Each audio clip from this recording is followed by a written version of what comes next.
Welcome back. We will now call the November 5th, 2025 board meeting to order. Mr. Wilborn, will you please call the roll? Yes, Madam Chair. Representing Educational District 1, we have Ms. Katie Howard. Present. Representing Educational District 2, we have Ms. Aretta Baldwin. Present. Representing Educational District 3, we have Dr. Ken Zeff. Present. Representing Educational District 4 and Board Vice Chair, we have Ms. Jennifer McDonald. Present. Representing Educational District 5 and Board Chair, Ms. Erica Mitchell. Present. Representing Educational District 6, we have Mr. Tolton Pace. Present. Representing Educational District at Large Seat 7, we have Mr. Alfred Shivy Brooks. Present. Representing Educational District at Large Seat 8, we have Ms. Cynthia Briscoe Brown. Present. Representing Educational District at Large Seat 9, we have Ms. Jessica Johnson. Present. Also present, we have our Superintendent, Dr. Brian Johnson, and our General Counsel, Madam Nina Gupta. Madam Chair, you have a quorum. Thank you very much, Mr. Wilborn. I would now entertain a motion to approve the minutes for October 6, 2025 board meeting. So moved. Properly moved by Board Member Cynthia Briscoe Brown. Second. Second by Board Member Jessica Johnson. All in favor? Aye. Any opposed? Motion carries. I will now entertain a motion to approve the minutes from the special call board meeting October 20th, 2025. So moved. Properly moved by Board Member Briscoe Brown. Second. Second by Board Member Aretta Baldwin. All in favor say aye. Aye. Any opposed? Motion carries. Is there a motion to approve the agenda for November 5th, 2025 board meeting? So moved. Properly moved by Board Member Briscoe Brown. Second. Second by Board Member Pace. All in favor say aye. Aye. Any opposed? Motion carries.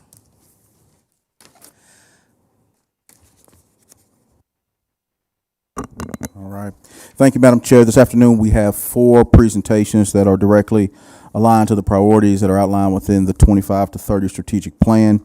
Our first presentation will be about sparking student curiosity, specifically around expanding access to high interest and workforce-ready offerings by Dr. Tashara Wilson and Dr. DeJuan Freeman. Our second presentation will be from Ms. Katie Post and Atlanta Partners for Education, our responsibility being shared. Our third presentation will be our monthly budget update from CFO Dr. Lisa Bracken. And then finally, our fourth presentation aligns to the focus area of our system being efficient and effective.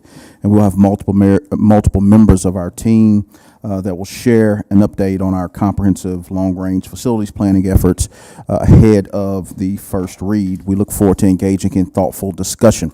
Dr. Wilson and Dr. Freeman, we are ready for your presentations.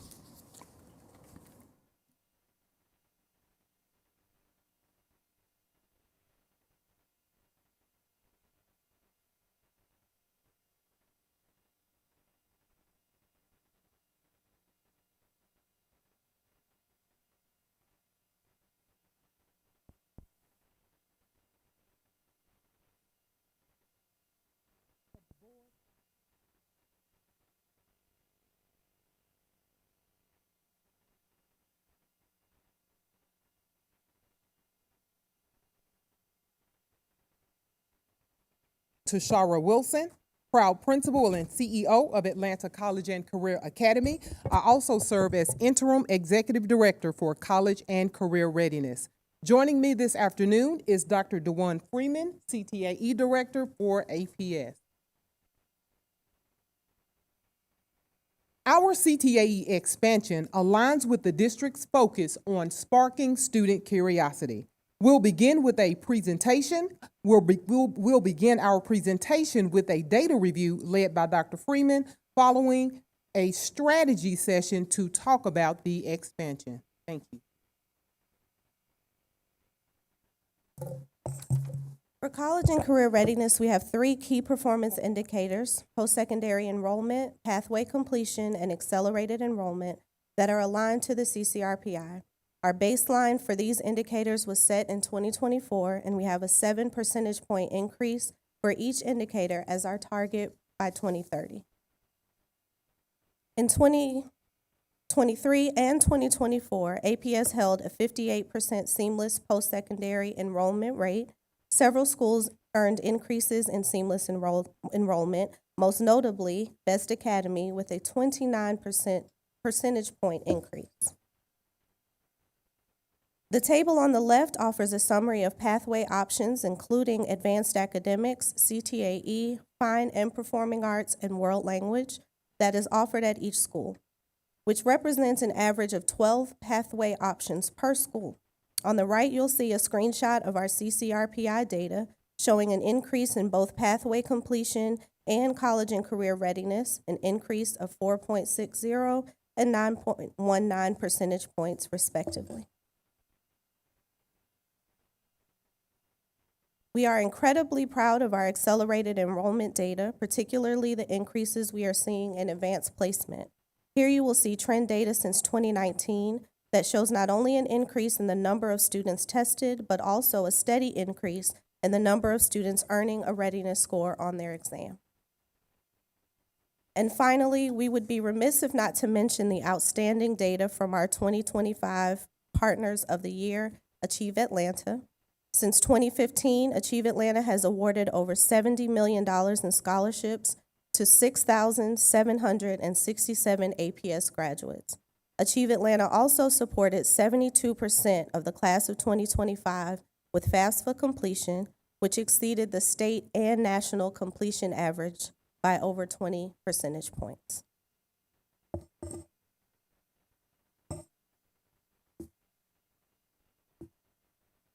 Thank you, Dr. Freeman.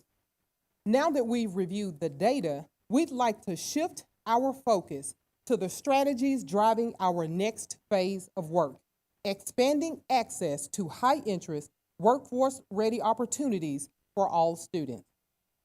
So let's begin with strategy 1, increasing student engagement in individualized post-secondary planning. As part of our ongoing efforts to increase student engagement in individualized post-secondary planning, we're implementing several key actions. First, all students will complete the Youth Science Interest and Aptitude Assessments by 8th grade. This will help to ensure that all students' strengths, interests, and potential career pathways are identified early on. Next, every 8th grader will develop an individual college and career plan, which will serve as a personalized roadmap for their high school and post-secondary journey. Finally, we're embedding these college and career plans into the advisement process, ensuring they are reviewed annually with students, counselors, and families. This approach keeps students actively engaged and helps align their goals with real workforce opportunities across Georgia. Before we share next steps around this strategy, we are excited to share a sneak peek at our updated individual college and career plans. Now, before the meeting started, the team passed out information regarding the college and career plans with everyone. Feel free to scan that QR code to explore our new and revised college and career plan. We are taking college and career planning to the next level with this innovative tool. It is unique to Atlanta Public Schools and designed specifically to help every student take ownership of their future. I want to give a special shout out to Ms. Jennifer Wilson, our counseling coordinator, and Aaron Kruger, our senior research associate, for their incredible leadership and vision in creating this platform. Their work has truly set a new standard for personalized post-secondary planning in Atlanta Public Schools. Now, the updated college and career plan is more than just a checklist. It's an interactive, student-friendly online tool that guides students step by step as they map out their 4-year high school journey and beyond. Students can access it anytime on a laptop, tablet, or smartphone, and it walks them through graduation requirements, course options, and programs available like dual enrollment, CTAE, JROTC, and ACCA. What's dynamic about this new platform is how it guides students through all 4 years of high school with built-in support every step of the way. Students don't just see a list of classes, they discover what honors, AP, IB, and dual enrollment really mean and how these choices shape their future. The platform also features quick tips, resources, and did you know moments that highlight the incredible college and career readiness opportunities right here in APS. It aligns perfectly with our district's strategic plan, preparing every graduate to be enrolled, enlisted, employed, or as an entrepreneur. Best of all, students can indicate their interest in one of the 4 E's: giving counselors powerful insight to personalize guidance and keep every student on track toward their goals. Now that we've taken a sneak peek at the individual college and career plans, let's take a look at what happens with that information. Every piece of data that students enter automatically feeds into our updated college and career readiness dashboard that's pictured here. This real-time dashboard gives our high school counselors the insight they need to offer targeted support and guide each student toward achieving their post-secondary goals. And while the data helps guide our strategy, it's the real-world impact in our schools that truly brings this work to life.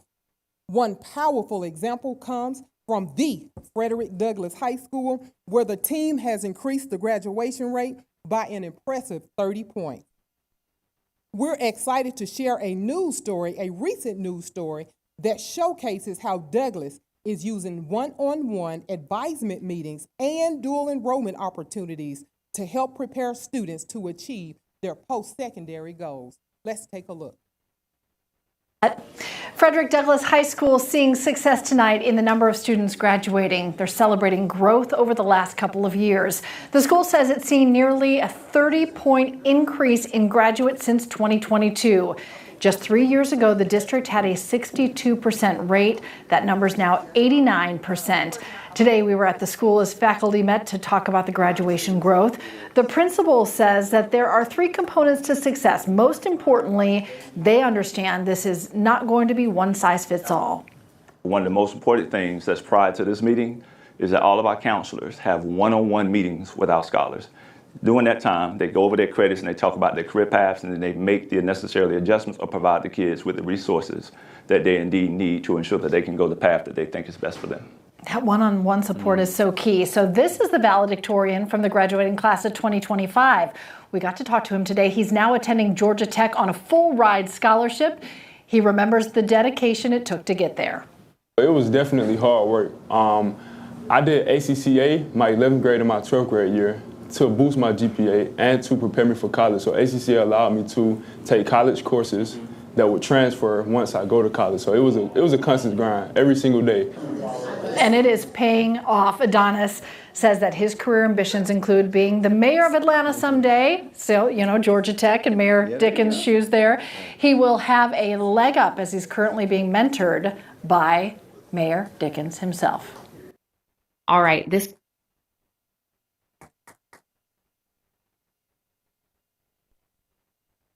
All right, so our next steps focus on strengthening the pipeline from middle school to post-secondary success. We plan to implement robust programming in middle schools to better prepare students for high school opportunities and increase college readiness programming to ensure they're equipped for life after graduation. In addition, we are currently in conversation with ACT about providing training and exposure opportunities for students and teachers.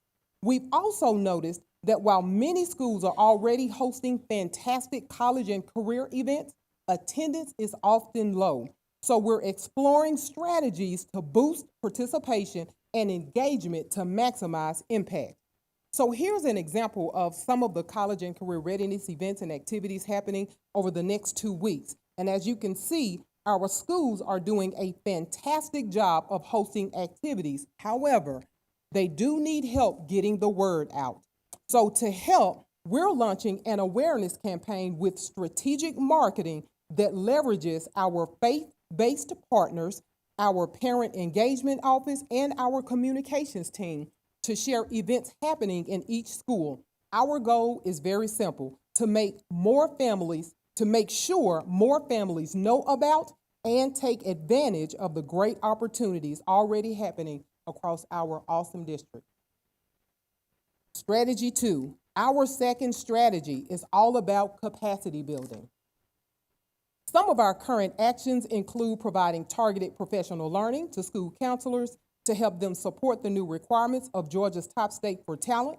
We're also offering professional learning to staff to strengthen their ability to guide students through academic advisement and dual enrollment opportunities. There are 3 major things that are different with the new Top State for Talent Act. Those three changes are shown here. Also wanted to take a moment and talk about accelerated career. So in some of the facilities master planning slides, you'll find accelerated career as an opportunity for some of our schools.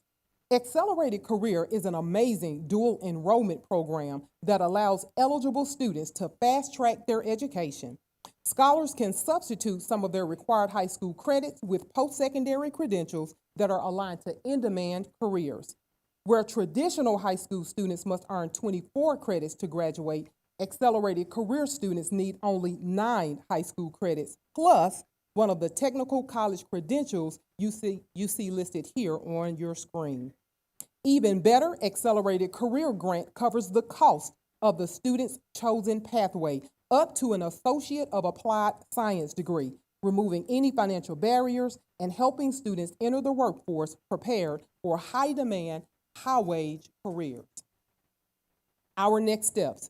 We're focused on strengthening staff capacity to effectively implement college and career readiness initiatives and advisement across the district.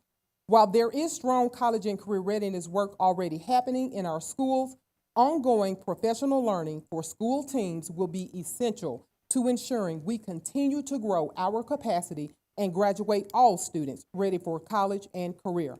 Another key focus area is reducing variability in academic advisement across schools.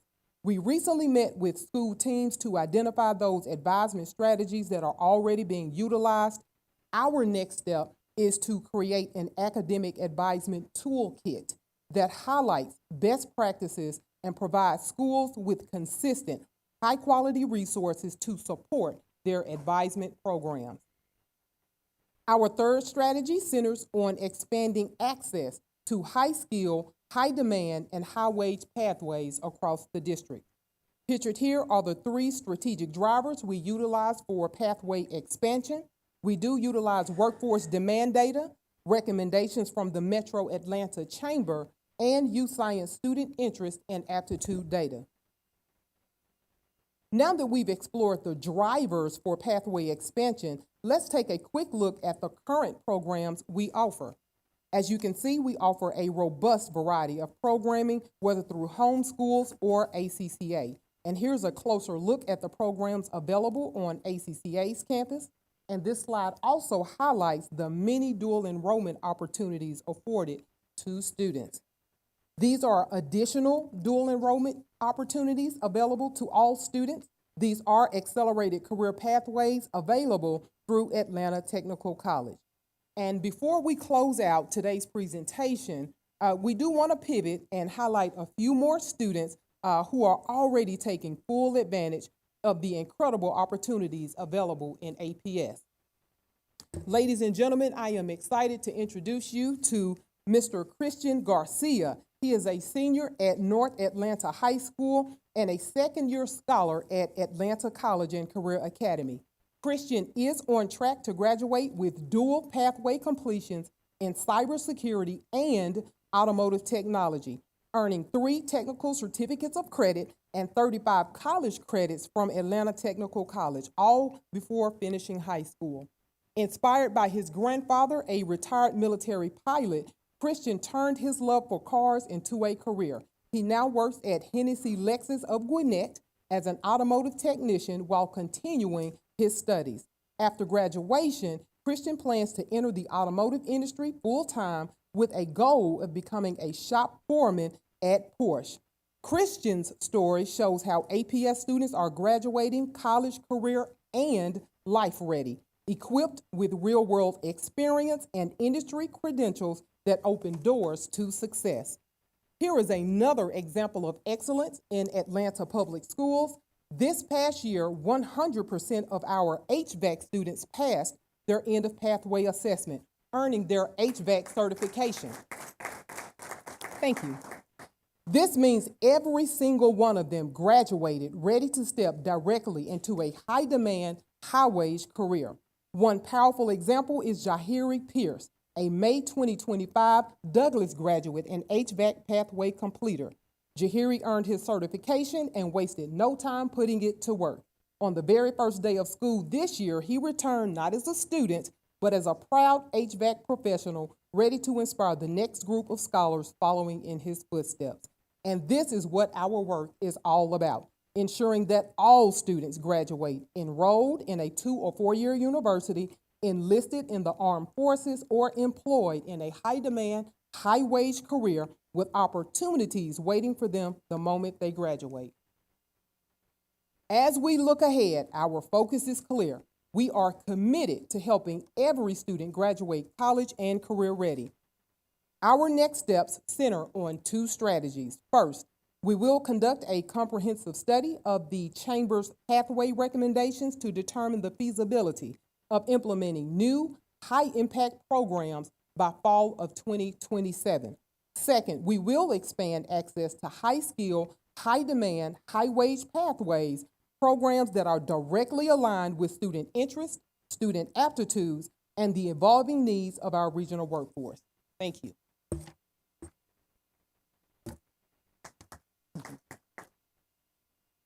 Thank you. And do we have any questions from the board at this time? See, I'm gonna start down here. Board Member Brooks, Board Member Briscoe Brown, Board Member Johnson, Board Member Pace. Oh, Dr. Zeff and Board Member Howard. Let's roll.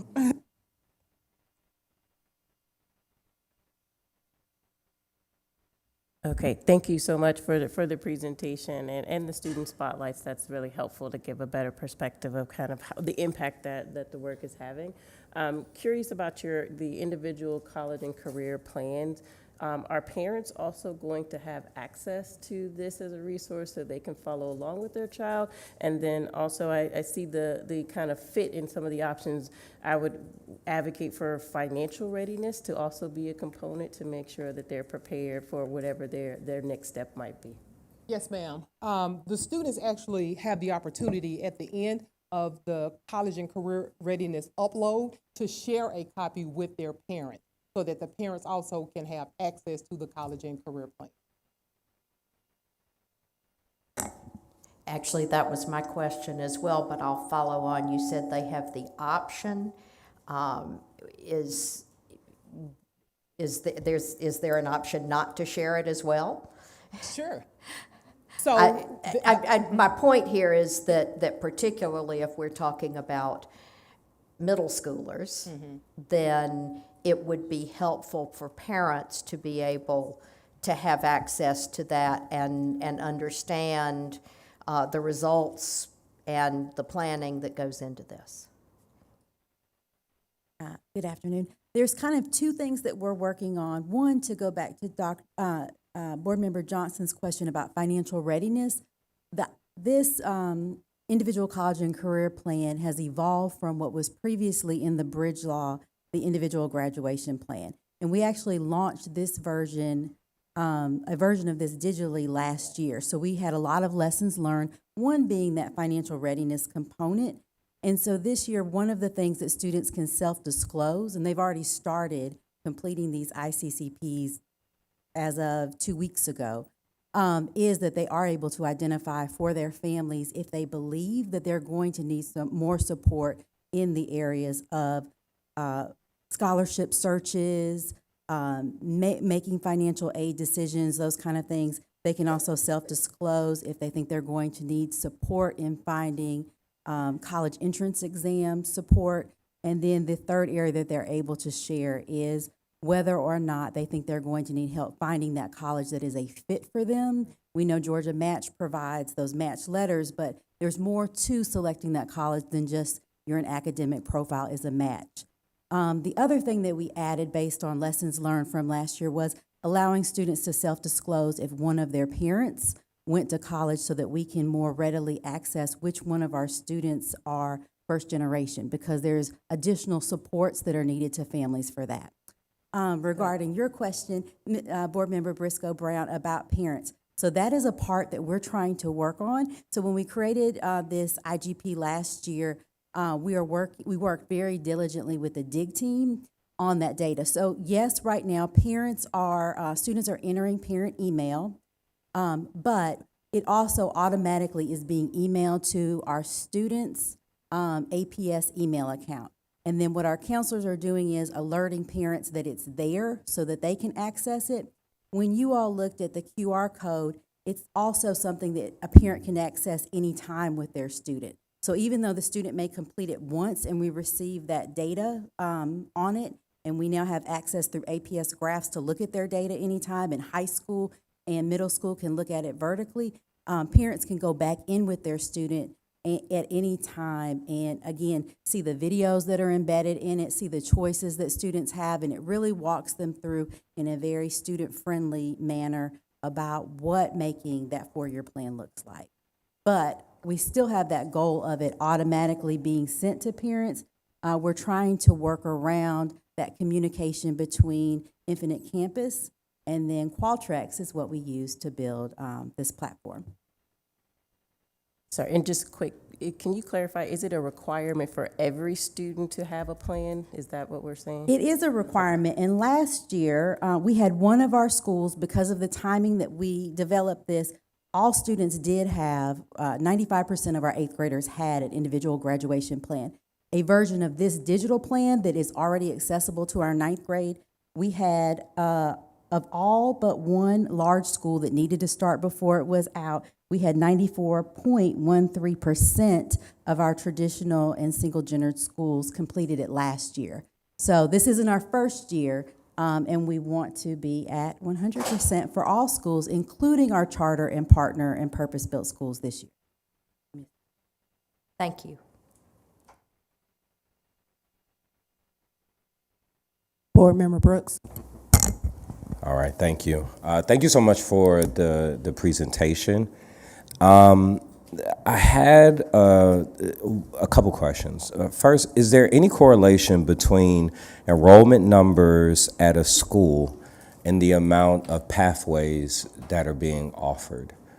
If so, or if not, can we speak to how we could have more equity for offerings across our schools?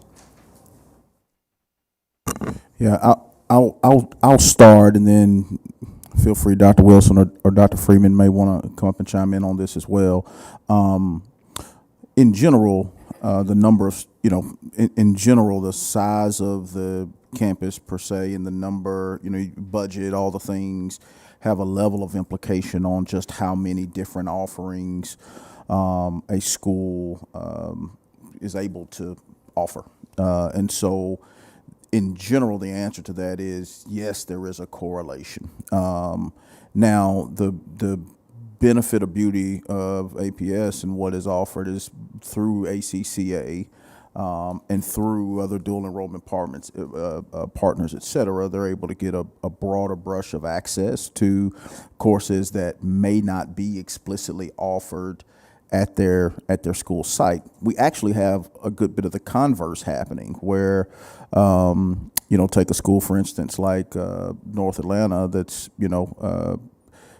full of students, Midtown, full of students, right? And so because of just capacity and what they have the availability to offer from a space standpoint, they may choose to leverage ACCA and the pathways they offer as a option versus establishing a particular type of lab or a particular type of program on site at the school. So feel free to add to that, because I know I didn't fully cover it.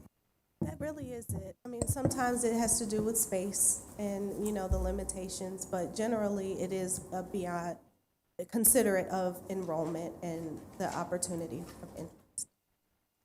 Thank you. My other question was, I appreciate the inclusion around like the 4 E's. Being down on the south side, we hear about the 4 E's a lot down there too, from Superintendent Smith.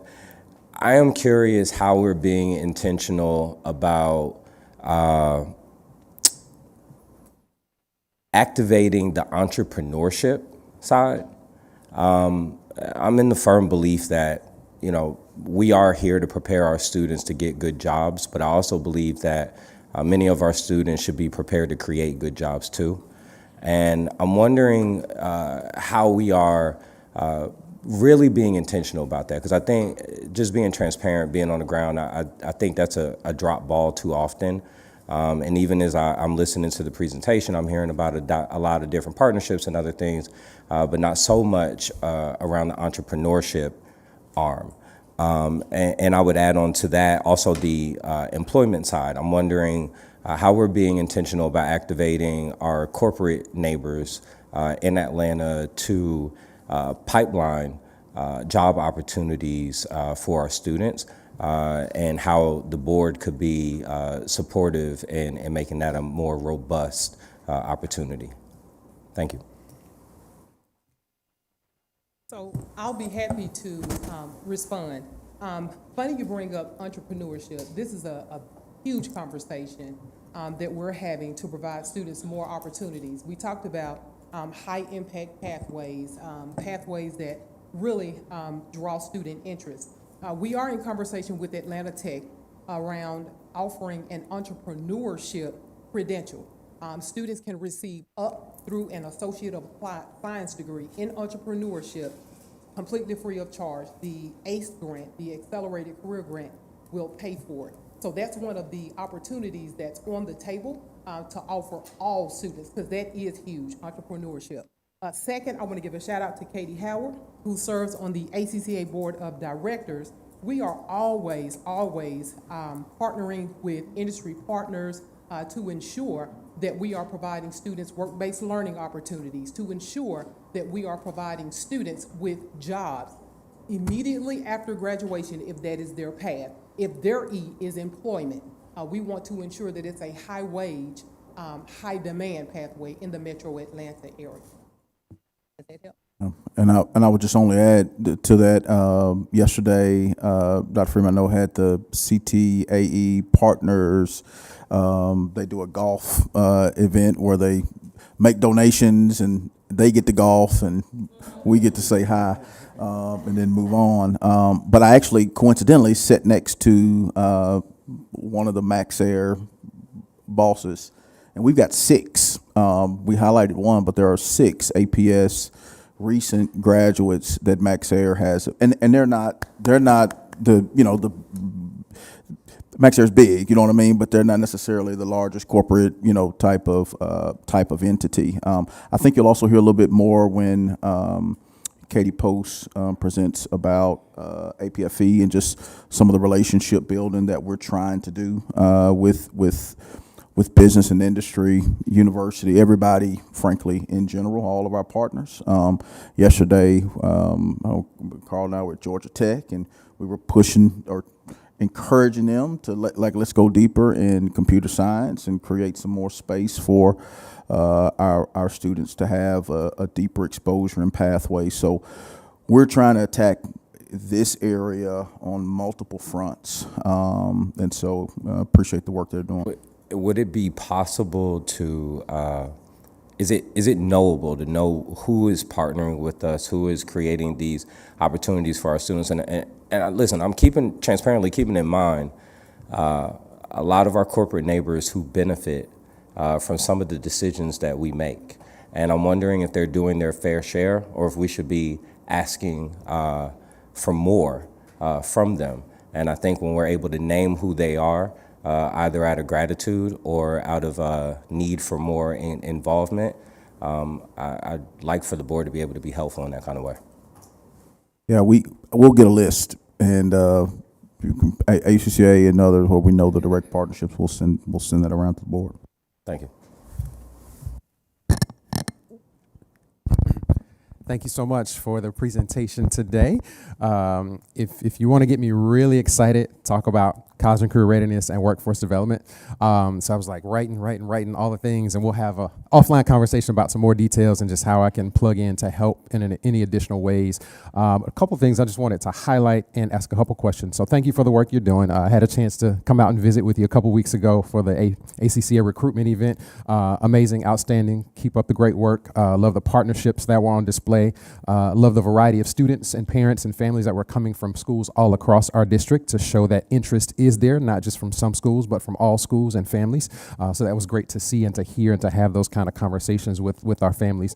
I would love for us to lean in to leverage our existing partnership with WorkSource Atlanta, now under ADOLS, Atlanta Department of Labor and Employment Services.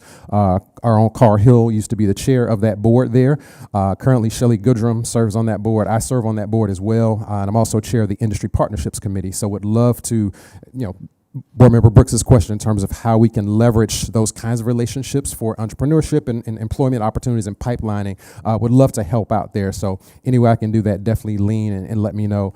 And speaking to the entrepreneurship piece, I think we have a tremendous opportunity given that we have the Russell Center, Russell Innovation Center for Entrepreneurship here in our backyard in our city. The namesake of that building being a notable African-American entrepreneur in our city. We have H.J. Russell Academy in the West End.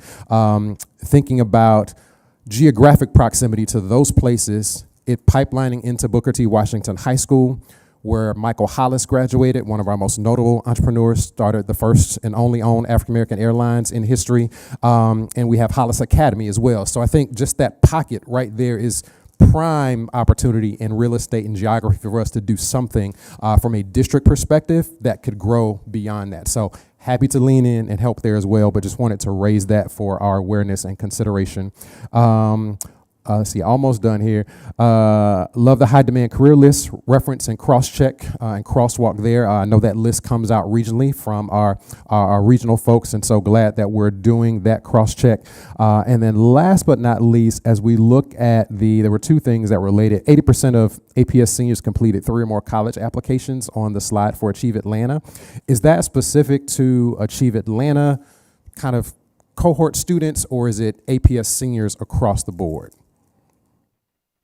All APS seniors. Okay, awesome. Thank you. And then the AP readiness score, I'm assuming connected to CCRPI, is that a 3, 4, 5 on the AP exam that we're considering readiness there? Right, the Okay, readiness score perfect. is 3 or higher. When the Excellent. CCRPI comes in, it's 3 or higher on 2 or more exams. Exams, okay. And then 4 to 7 on IB exams as well? Okay, perfect, excellent. All right, I think those were all my things. Echoing the first gen comment as well. When I worked in Project Grad here in APS at South Atlanta, one of the things we talked about between us, Carver, and Washington was that for every first generation college student or post-secondary student, there's a first-generation college or post-secondary parent. And so I want to make sure that we're mindful of the education and training and leaning into opportunities for our families to learn about financial aid processes or college application processes as well. So any way that we can lean in and help and leverage partnerships and expertise and experience to hold side sessions for them, library sessions, whatever that looks like, please let us know.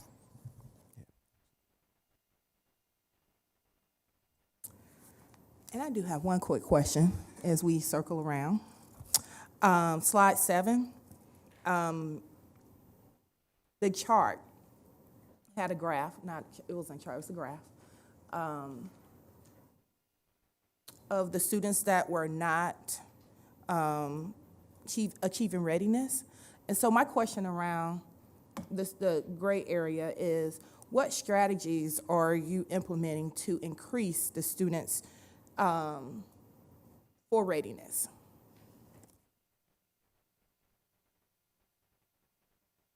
So there's this language when you're talking about AP, and they often mention the power of a 2. And that is just the idea that there is benefit of students being exposed to advanced placement courses despite what score they earn. And so we have a lot of opportunity for students to have exposure to the rigorous content without necessarily the goal being to score a 3 or higher. And so we want to expand exposure, and so that kind of contributes to the amount of courses that we're offering, and sometimes students fall short of the readiness score. But we are very focused on training our teachers to be stronger and more comfortable with the rigor of the advanced placement courses. We invested quite a bit this summer to send more teachers to the Summer Institute, an ongoing cohort of teachers through curriculum and instruction, leveraging professional learning days, just their comfort with all of the resources and the content, and then consistent delivery of the courses, right? I think all things coming together contribute to the students having a more robust experience and feeling more ready for the exams as they come. If I could just add to just a double tap on that too thing. When I was a high school principal, AP used to be an area where there was a lot of gatekeeping, if you will, right? And so philosophically, the teacher would say, if it's, they go through all these criteria and the GPA need to be this and ACT score this and all, and then if you had that, you could access the class, because the people were hyper focused on a qualifying score, which is a 3, 4, or 5. The interesting thing that's happened in APS, which is super exciting, and I think a reflection of the board commitment and the work of the team, is really over the last 3 years, you see the total number of students that are participating in AP increase, but you're also seeing an increase in the number of qualifying scores, which is pretty abnormal. There is a flattening that will probably happen at some point, and I want to be really transparent about that, because you won't keep that trajectory. But it is pretty impressive to see that. So back to her, the point and the power of a 2, if you will, the level of rigor and exposure does position the student to be more successful and ready for a college-going course if they so choose. So the increase in exposure and the increase in the number of students that are passing don't usually happen at the same time. Usually you get more qualifying scores, but you don't necessarily see the number increase at the same time. Thank you, Dr. Zeff. Yeah, thank you for this. A lot of good stuff in this presentation. I do love this chart, as Dr. Johnson said, to see that usually you get one or the other, but to get both increased participation, increased scores. And if we're about 65% pass rate, like we don't, if that pass rate gets to 75 or 80%, then I'm more concerned that maybe we're not admitting enough kids. We're not stretching kids, because as Dr. Johnson said, gatekeeping, and too often gatekeeping tends to be certain kids in certain schools, and so I love the trajectory here, although we do want to make sure all our kids, it'd be great to keep pushing that number up. Love the emphasis on U-Science. U-Science is not a silver bullet, but it gives us directional information. My question is about the individualized college and career plans. This is a big deal. I know it's a big part of the strategic plan, and it has a whole, it can be transformative. Where are we in this process? I know you talked to Board Member Johnson about, including these different elements. Is it getting a feed from Achieve Atlanta and Georgia College Match? Like, is all that information showing up in one place? These systems can be overwhelming for kids when we have different platforms. Like, is this become the one-stop shop? Is it something that is dynamic enough that, did we build it? Did we buy it? Like, where are we in this process? All right, well, we didn't buy it. We built it. This is starting with 8th grade, and this answers the question that we've had and the requirement from the state to have an individual graduation plan. We heard feedback, and we understand that we're in a place where we really have to reimagine what we're doing and start a lot earlier. So we're starting in middle school. When we start with U-Science, I just want to make sure we confirm our goal is for 100% of our students to have both their interest and aptitude surveys done by 8th grade. But we don't start in 8th grade, we start in 6th grade in this district. And just for some data points, last year, our 6th graders, 85.56% of them had already completed U-Science interest, and right at the 80% had completed in 8th grade, and 97.75% had completed by 8th grade. So we're already there. In terms of the individual college and career plan, I think there's still discussion that's going to be had with senior leadership if that does become the same plan that's discussed in the strategic plan.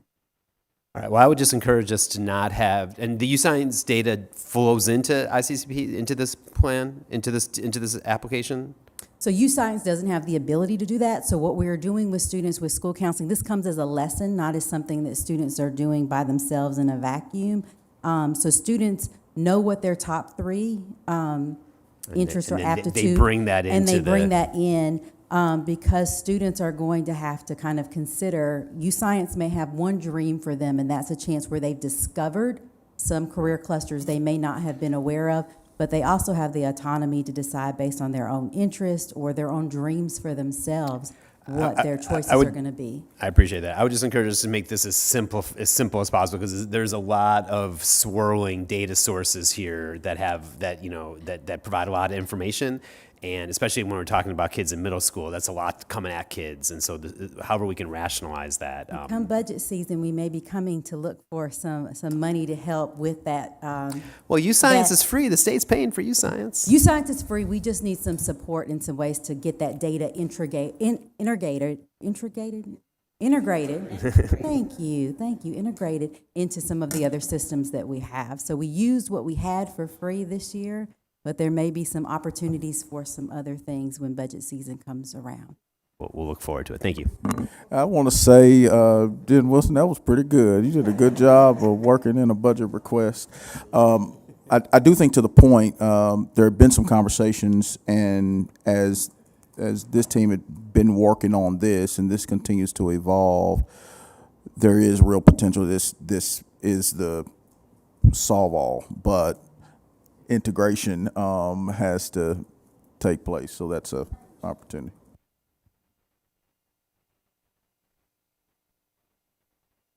Well, as you pointed out, I'm a huge cheerleader for ACCA, and thank you, Board Member Brooks, for asking about partnerships, because on the ACCA board, we have representative from Grady, hospital system, Delta. We actually have organization, industry folks.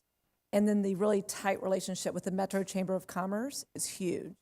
And I'm excited about us really purposely looking at that data and career demand and making sure our students are connected with that. And these examples of students who are doing and going on different pathways through ACCA, because there's a lot of misperception, again, that if you go to ACCA or you participate, you're not going to college. That is not true. We have students going to college, going directly into career. Really looking forward to it expanding into schools even more so, that the opportunity there. And with FMP, I mean, that's where I see the focus for sure in this area. To piggyback on Board Member Zeff's question around the platform, it's exciting to see this and like really building out something and trying something a little different to make sure we are showing students what their path could be. And clearly they're changing and developing during this time.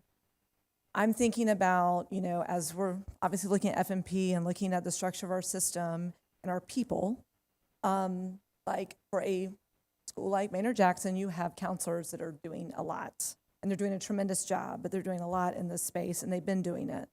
Looking at middle school, we're really starting this in middle school. You talk about budget, I think people, yes, systems.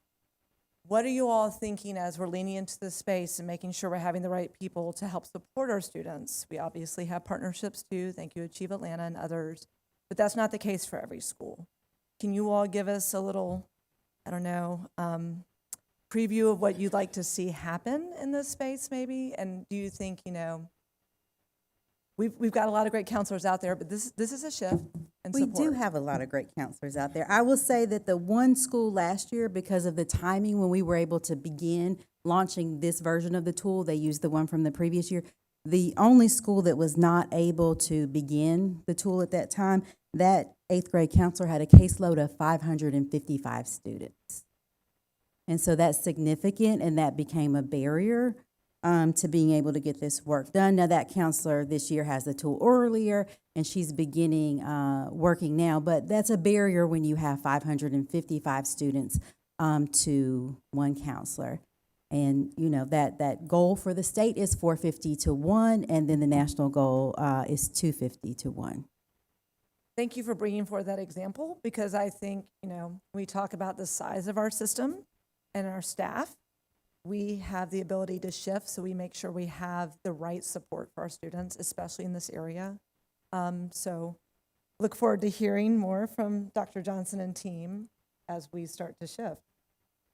Yeah, we're not gonna let Jennifer Wilson present anymore because she just full of budget ask. Right, Lisa? Right, Lisa? Okay. No, I'm saying the 450 to 1 is the truth, and look, like this is I'm an open book. So Tommy and team, one of the things that we're looking is at our how we operate organizational, particularly on the teaching and learning and academic side, school side, and how do we create more continuity across elementary, middle, and high school. And this is an area, as I think, principals look at their budgets and try to make decisions about what's there. Obviously, you've got the national averages out there. You've got the state desired average that's out there. And these are school-based decisions that you try to support and influence.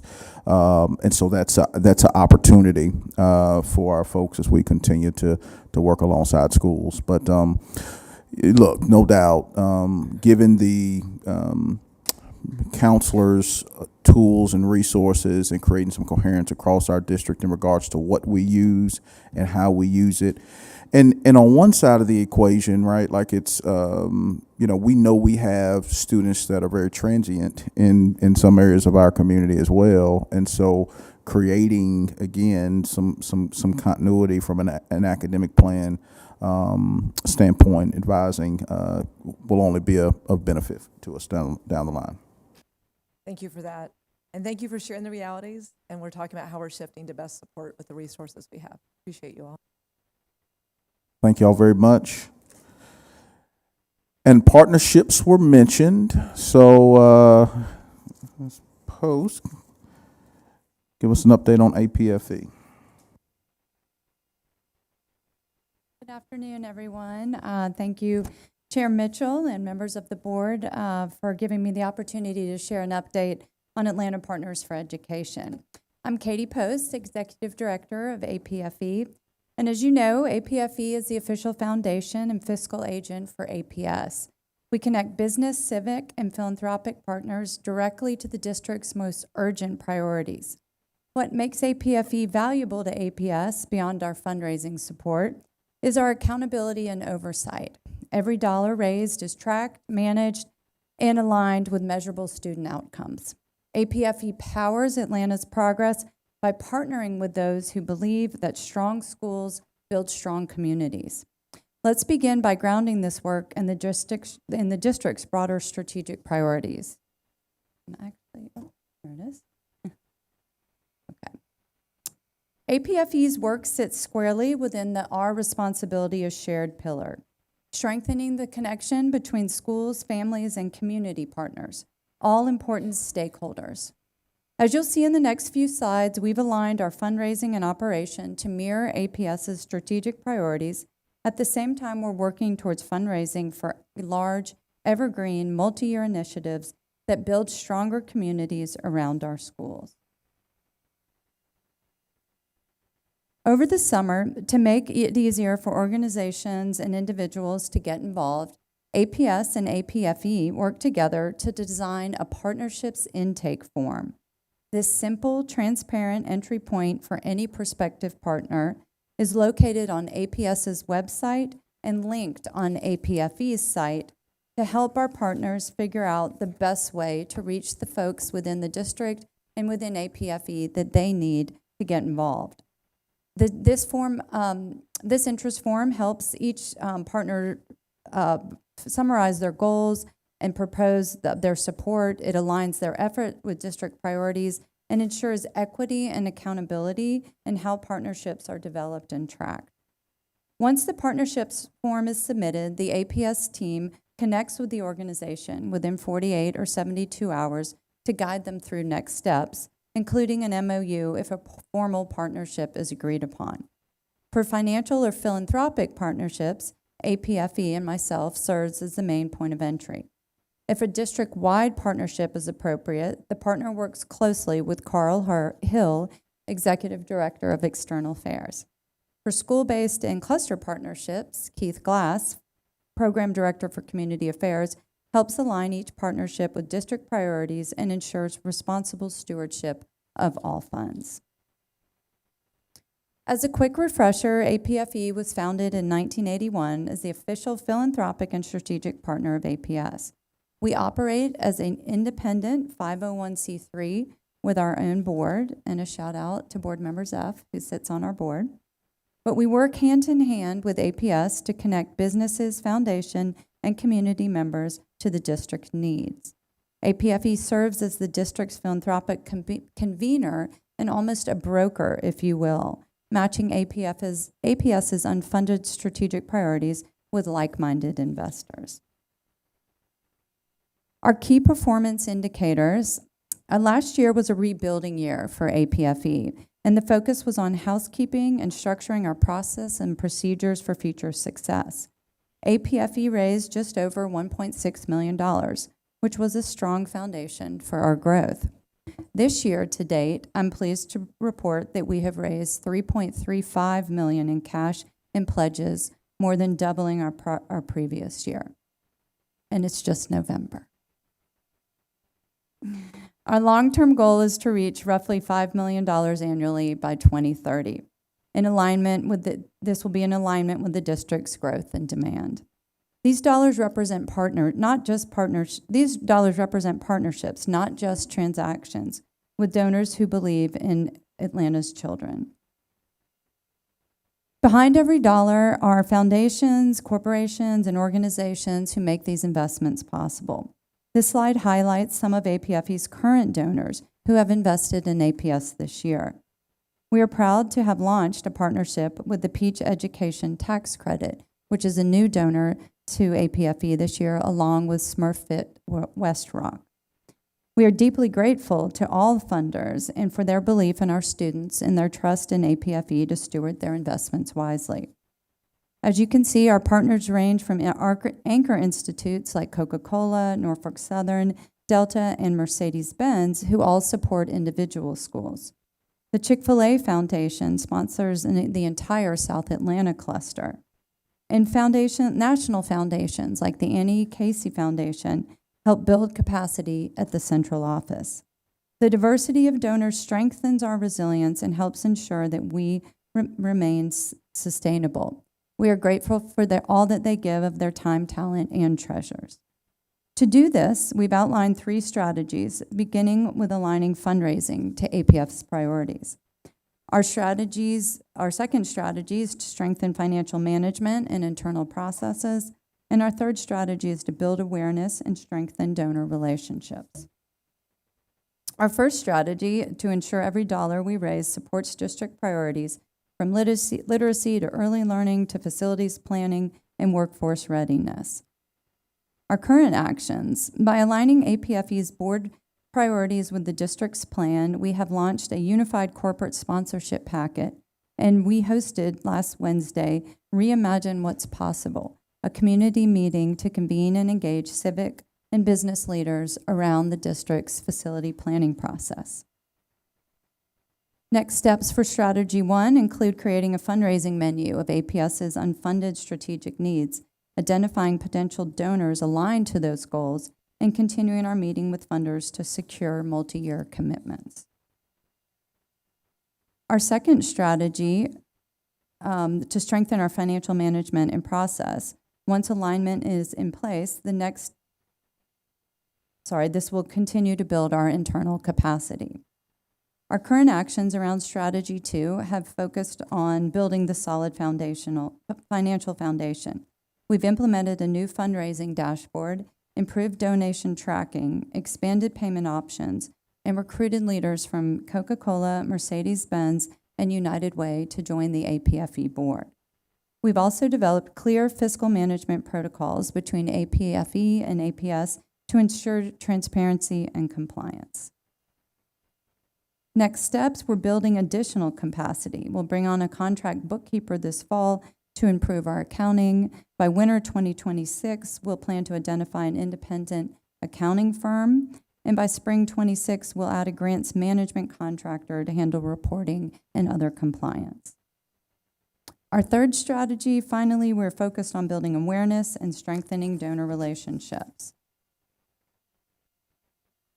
APF's story and APS's successes deserve to be shared more widely. We want every potential partner in Atlanta to know who we are, what we do, and how they can help. That means clearer messaging, consistent engagement, and a strong bridge between the district and the community. This fall, APFE completed a full rebrand and launched a new website, apfefnd.org.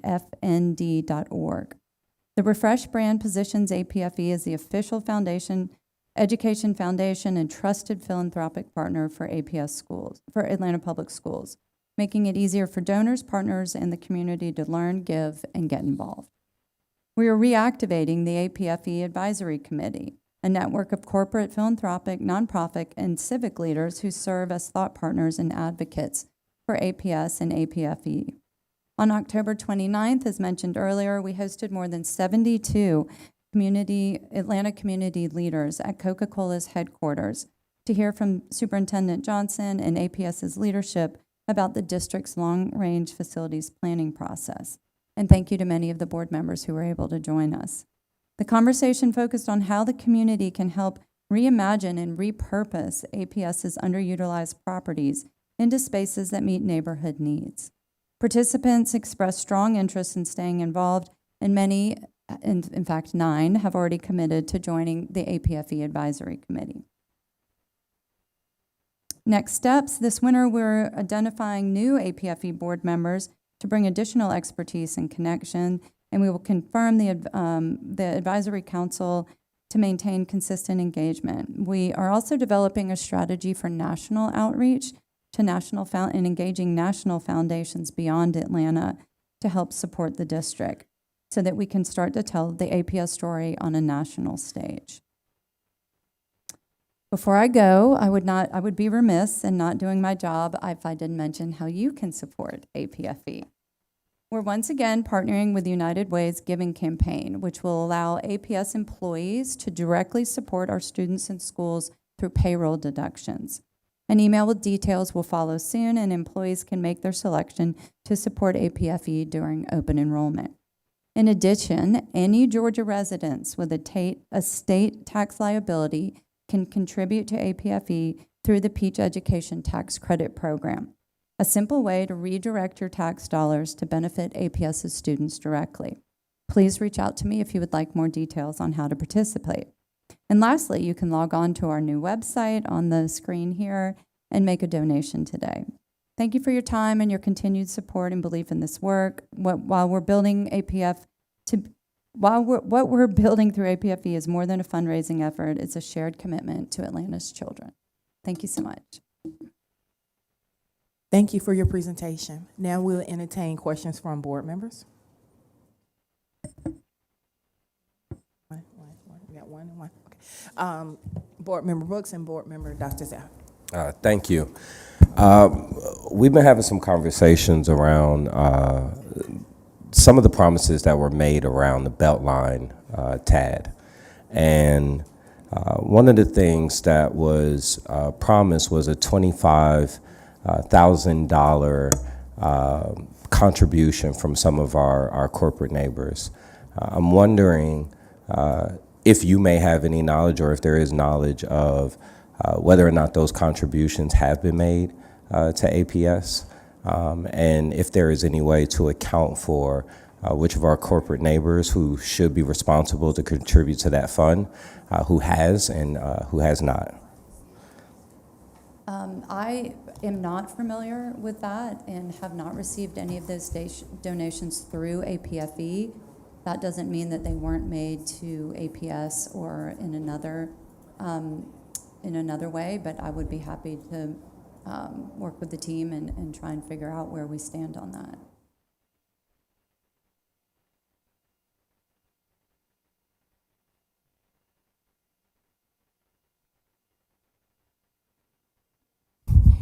Board Member Dr. Zaff, go ahead.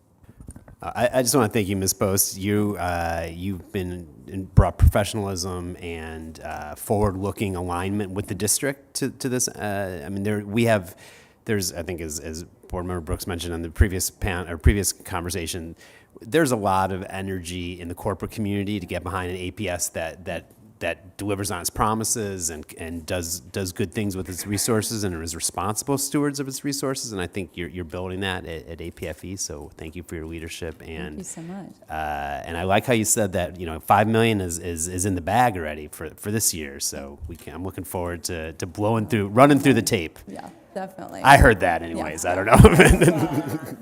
I like to under promise and over deliver. So.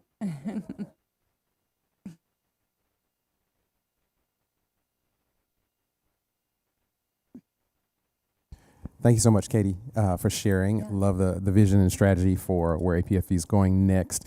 You mentioned grants management in terms of capacity building for your team.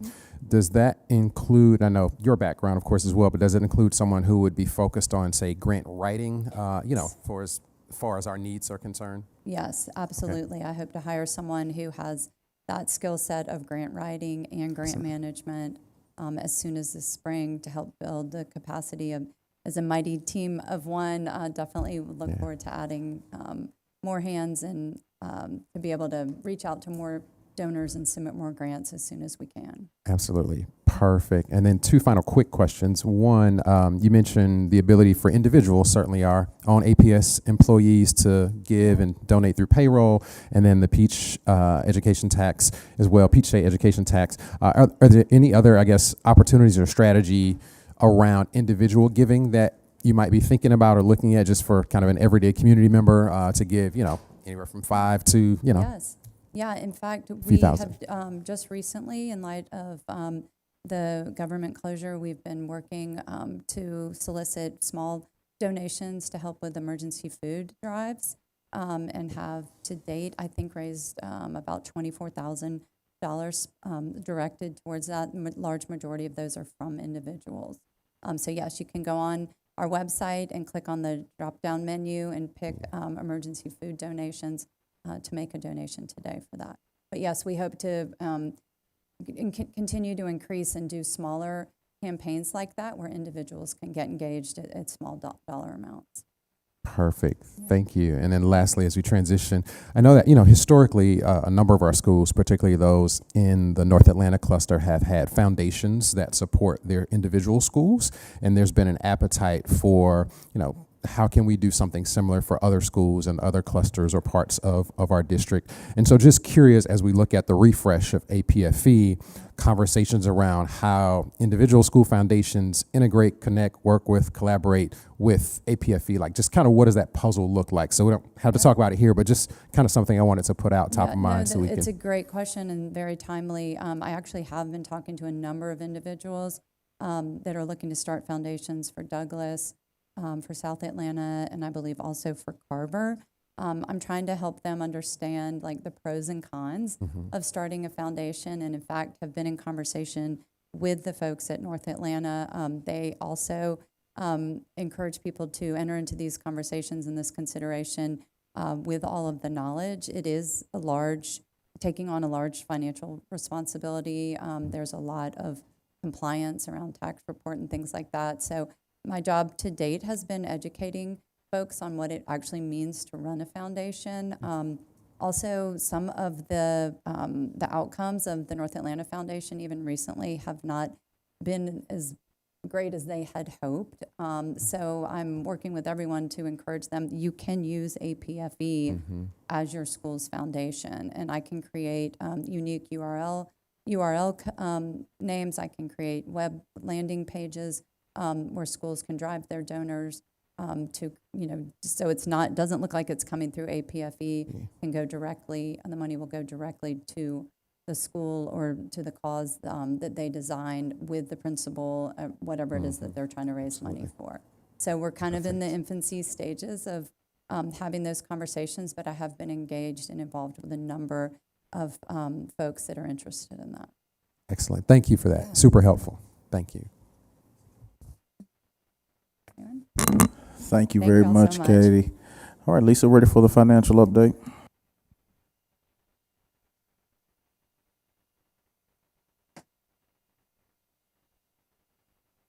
Righty, thank you.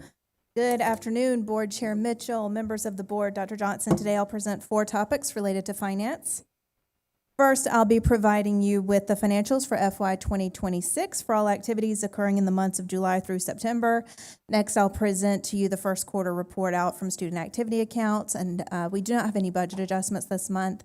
Finally, I'll provide a financial update related to the state blueprint for reforms to school district financial safeguards as was released by Superintendent Woods.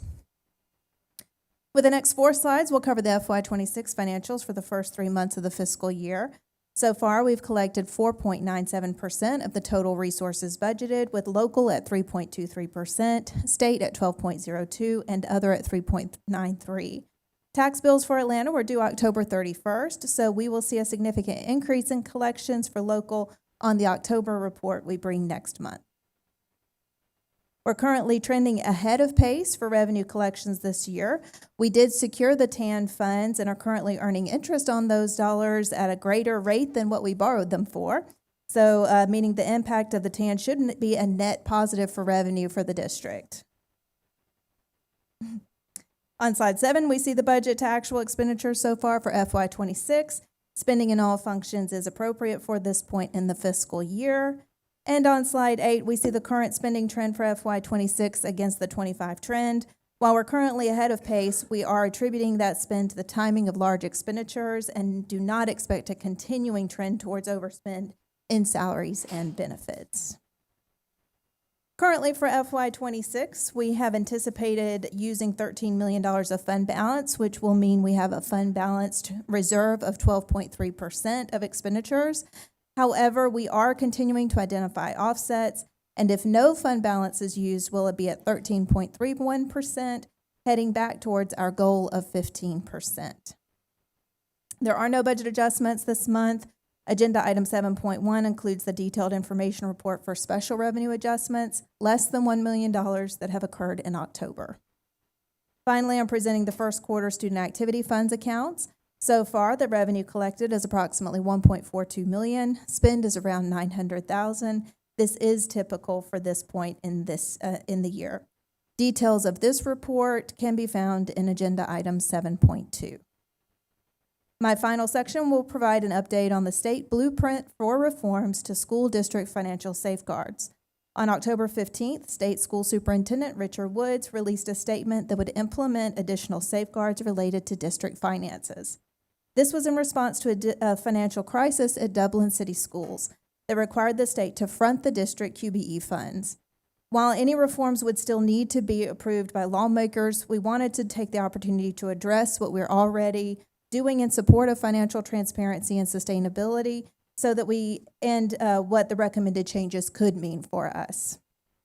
Currently, we are designated as a moderate risk district. This is due to one audit finding in fiscal year 2024 when our team noticed a double entry for capital assets and notified the auditors. We have since implemented a corrective action plan and expect this designation to be removed this year. The proposed amendments to Title 20 would address strengthening mandated financial training, enhancing reporting requirements and supports, and increasing stakeholder communication and district accountability. The first new requirement would expand mandatory financial training opportunities for school district staff and boards, with additional specialized financial training for districts labeled as moderate and high risk. APS finance personnel already participate in various Godot trainings each year and attend other statewide conferences. We're also already going well above and beyond what is required. In fact, last year, over 30 finance division employees received an accounting certification from the UGA Carl Vinson Institute of Government. The superintendent and other senior leaders attend trainings provided by Gale and GSSA, and board members participate in required annual training. The second new requirement will ensure timely, clean, and completed reporting of audits. The most impactful change for this recommendation would be that moderate risk districts may no longer use an independent auditor, but must engage with the Department of Audit and Accounts to conduct a follow-up audit. This process would further delay the timeliness of audits. And finally, the final new requirement attempts to increase transparency of local school district financial reporting to stakeholders. This requirement places much more accountability on those districts identified as high risk for more than 2 years. Through our monthly board presentations, budget commission meetings, audit committee meetings, and websites, we more than satisfy this requirement for financial transparency. The primary thing that would change in this one is that we would have a designated board member that serves as the point of contact for financial accountability and monitoring with the state. Overall, we welcome any changes that increase financial accountability and transparency and feel confident that we're positioned to meet and exceed any expectations laid out in the recommended blueprint. We are tentatively scheduled for our next Budget Commission meeting on November 20th, and that concludes my presentation. I can take any questions you have. Thank you, Dr. Bracken. Board Member Howard. Thank you, Dr. Bracken, and thank you for being proactive in what you provided today. And I just want to emphasize the fact that we have an audit committee, which is so important, and how we further leverage that.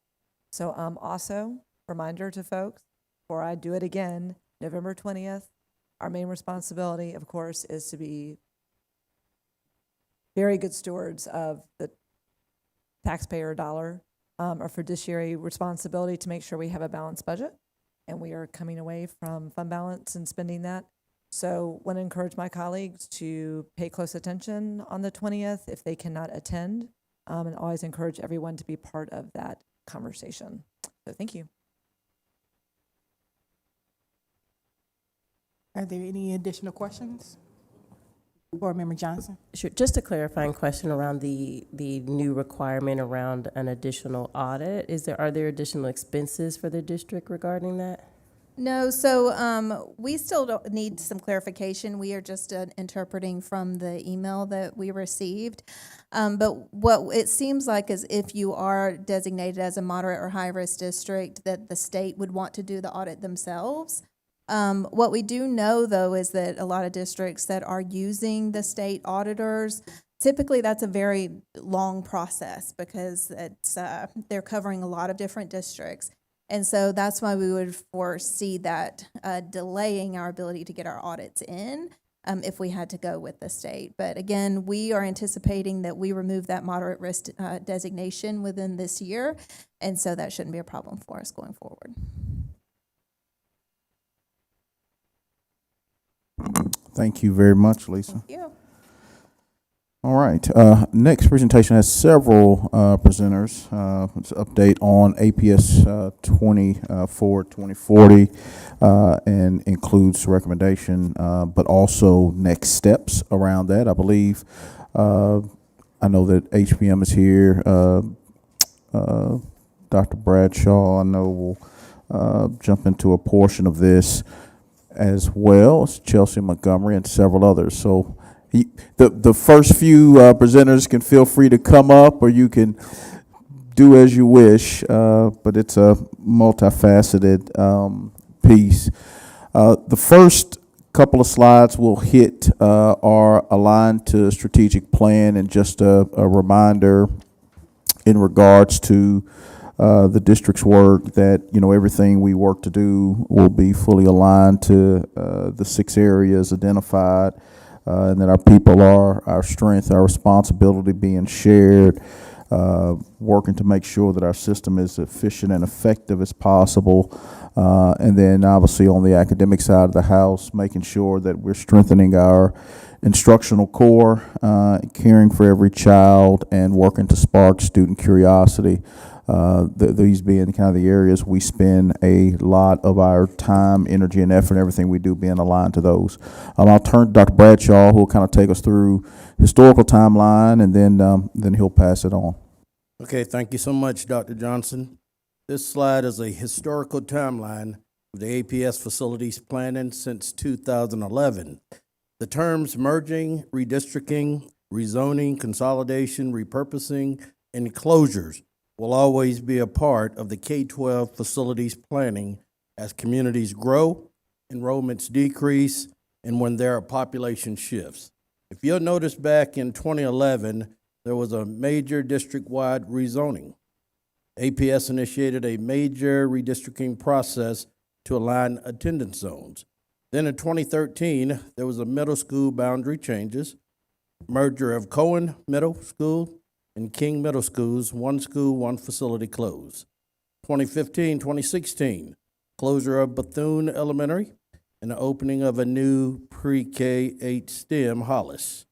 2017, 2018, closure of the Whiteford Elementary School. 2019, a new master plan was initiated. And of course, in 2020, COVID paused a lot of the progress.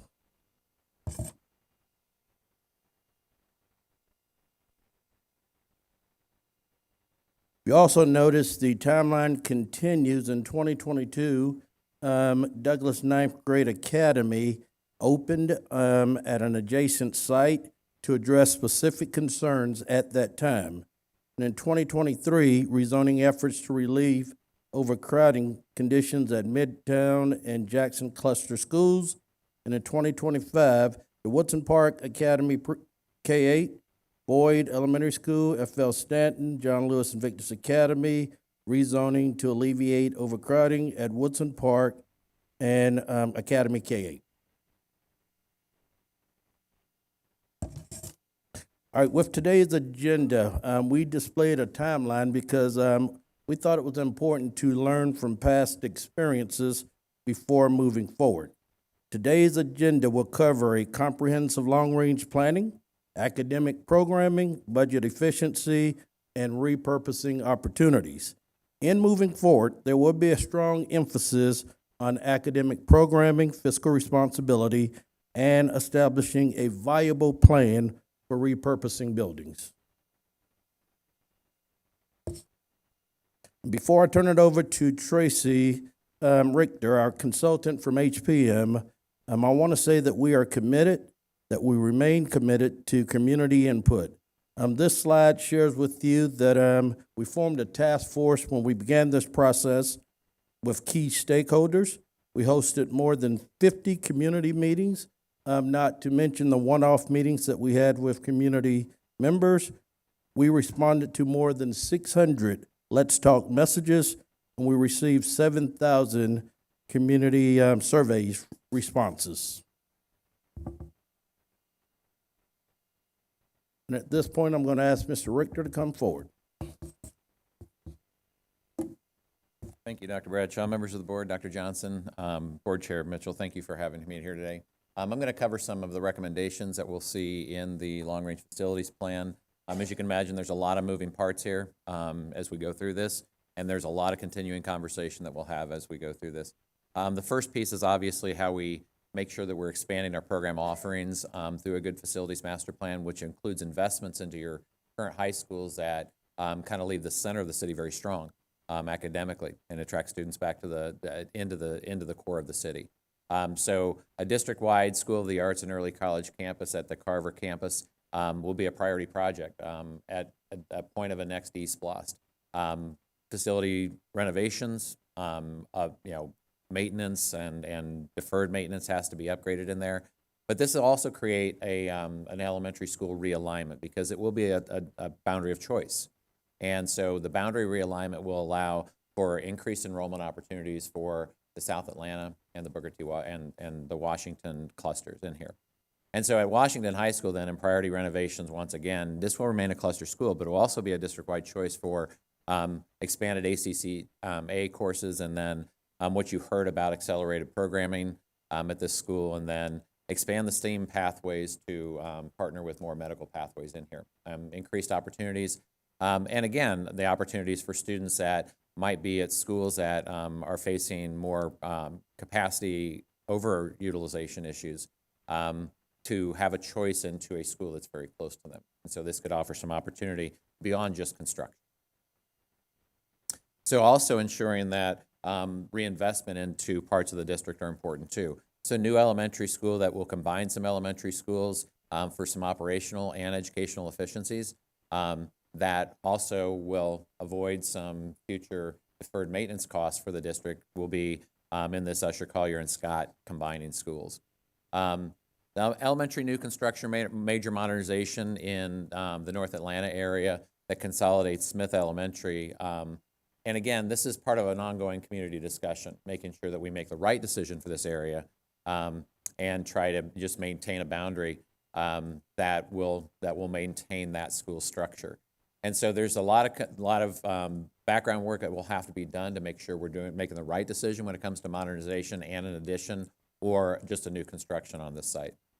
Also, we do have to address capacity additions for overutilized facilities. I think this is a really important ongoing conversation that has to occur. Maynard Jackson, and you can go back and look at the numbers and you can see already overutilization at these school buildings. Now, again, we're going to make recommendations of expansion on these facilities, but we also know that expansion is not going to be a really long-term solution to this. We're going to have ongoing conversations about what this means for overutilized boundaries and how these school choice at the high schools can make a big difference in this. because we just can't keep building our way out of this. And so we want to make sure that we're paying attention to this, but we're also having continued community conversations about plans beyond construction. Hitting the wrong button, sorry.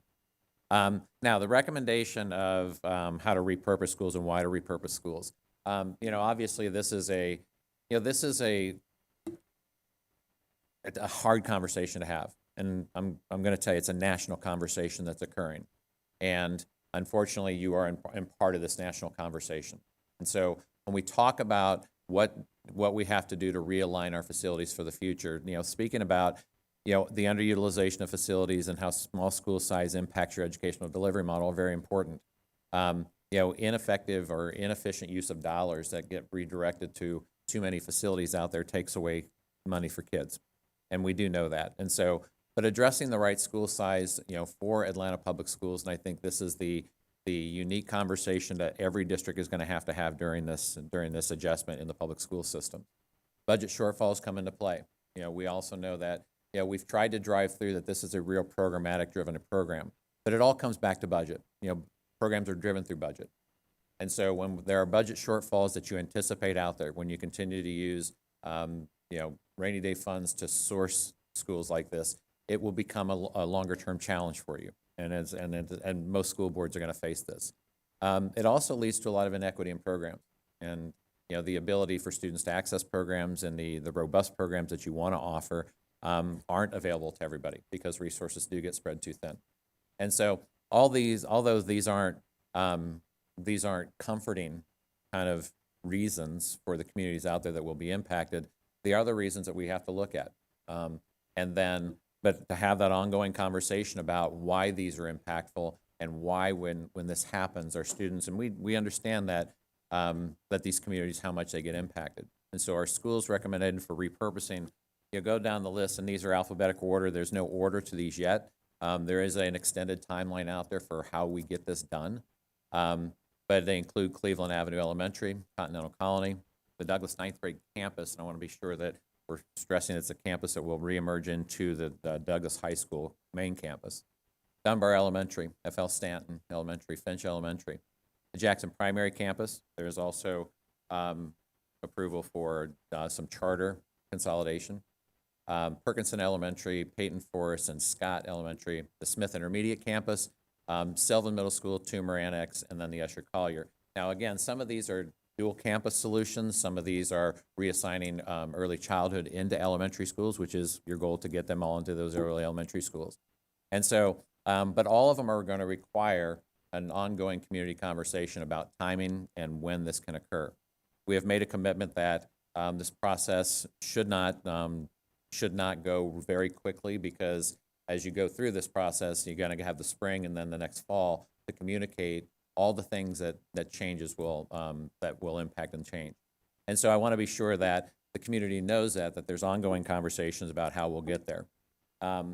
The impact on community doesn't go unnoticed, and I know that's, again, not comforting to those communities that are most impacted, and these decisions don't come lightly. It is, and you've been in front of your communities. I've been in front of your communities. Dr. Johnson, beyond the meetings that you've seen there, Dr. Johnson has provided more than 30 opportunities to go out and speak to other communities as a leader in this district, to go do that personally and visit these communities. But we want to make sure that we are providing those clear and timely communications out there for relocations and plans for school reassignments, which also offer those transportation solutions that are going to have to occur there. We want to try as best we can to preserve those community identities and legacies out there.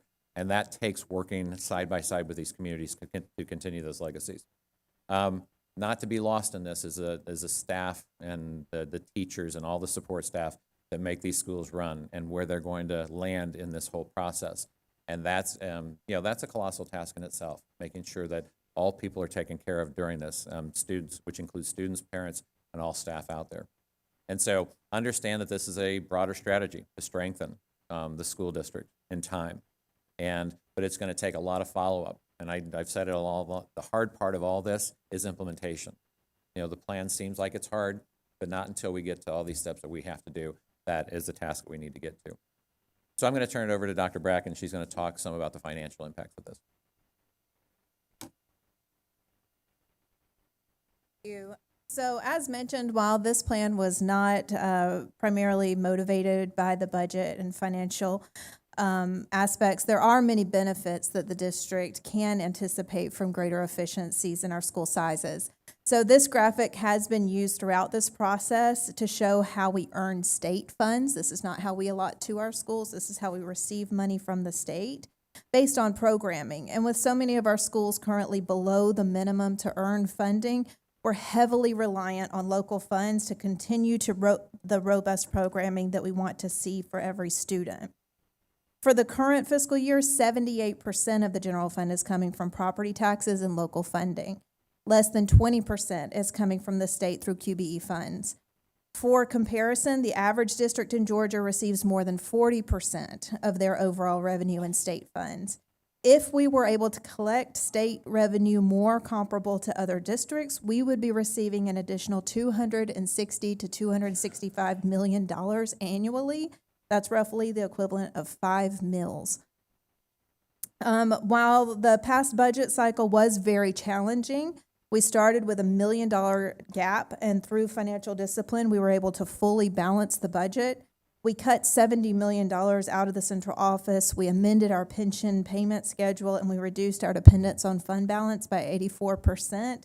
However, even with all that work, because we anticipate that costs will continue to outpace revenue in the out years, we're facing many more years in the future of budget deficits and cuts.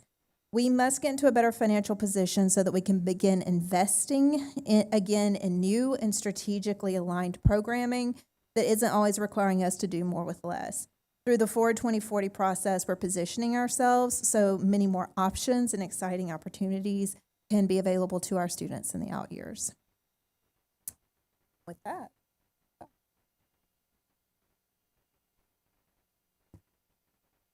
Good afternoon, Board Chair Mitchell, Dr. Johnson, and the board. And so as we move forward, APS Forward 2040 is more than a plan. It's a movement that unites innovation and imagination to transform the purpose of public education. Together, we are reimagining Atlanta's schools as centers of creativity, wellness, and progress. True to the Oxford definition of forward, this plan is not about returning to the past, but advancing toward what can be. Inspired by Booker T. Washington and George Washington Carver, whose partnership at Tuskegee University showed how vision and ingenuity can uplift entire communities, APS Forward 2040 builds on their legacy of education and empowerment. And so the following slides highlight our shared commitment to innovation and excellence, which will position Atlanta Public Schools as a national leader in education. The Atlanta School of the Arts at Carver will serve as the city's premier public arts school, designed to cultivate the next generation of creative scholars and artistic leaders. Rooted in the historic legacy of Dr. George Washington Carver, the school will celebrate his lasting contributions that seamlessly united creativity, inquiry, and service to humanity, affirming that true innovation emerges when intellect and imagination work in harmony. Students will engage in a dynamic interdisciplinary curriculum that allows them to explore visual arts, music, theater, dance, digital media, and film combined with STEAM instruction. Through hands-on partnerships, mentorships, and entrepreneurial training, students will graduate as artists and innovators ready to shape cultures, lead industries, and drive Atlanta's creative focus. At South Atlanta, we are relaunching the 3DE by Junior Achievement. This model reimagines teaching and learning by integrating real-world experiences into the academic environment, while emphasizing the development of foundational competencies. 3DE focuses on cultivating highly transferable skills that enable students to apply their knowledge across disciplines. Using case method instruction, this model engages students in authentic challenges requiring critical thinking, collaboration, and problem solving. as students analyze, design, and present solutions to complex challenges that mirror professional practice. They begin to see the power of connection, where mathematics meets creativity, where science intersects with the arts, and where ideas from every discipline converge to solve challenges of our modern world. Through integrated cases and projects, learning comes alive, no longer isolated by subjects, but united by purpose. The Biomedical School will provide students with a comprehensive exploration of the science of the human body and the art of compassionate care through a curriculum that integrates rigorous classroom instruction with practical hands-on experience. Coursework will be complemented by real-world applications in clinical simulation labs, research partnerships, and community wellness initiatives. Through these experiences, students will gain early exposure to careers in medicine, public health, and biomedical research while developing analytical skills, empathy, and cultural competencies, which are essential to advancing healthcare equity. And so we stand at a defining moment because the work before us is not simply to improve schools, it is to transform lives. So APS Forward 2040 is our shared promise to move forward, not just in direction, but in purpose, toward a future where every school is a center of innovation, every classroom is a space for creation, and every child is a catalyst for change. And now we have Chelsea Montgomery.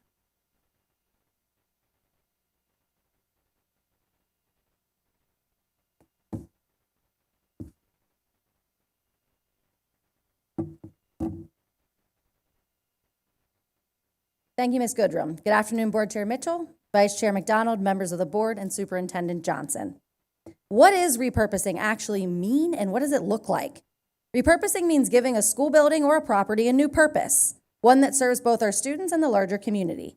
We're approaching our repurposing work from a place of yes, and with new processes and a sense of urgency. Work is currently taking place in several areas. This includes affordable housing with AUDC, exploring workforce housing models, creating safe spaces, and working with Metro Atlanta Land Bank and the Atlanta Land Trust with some of our smaller lots to keep them permanently affordable.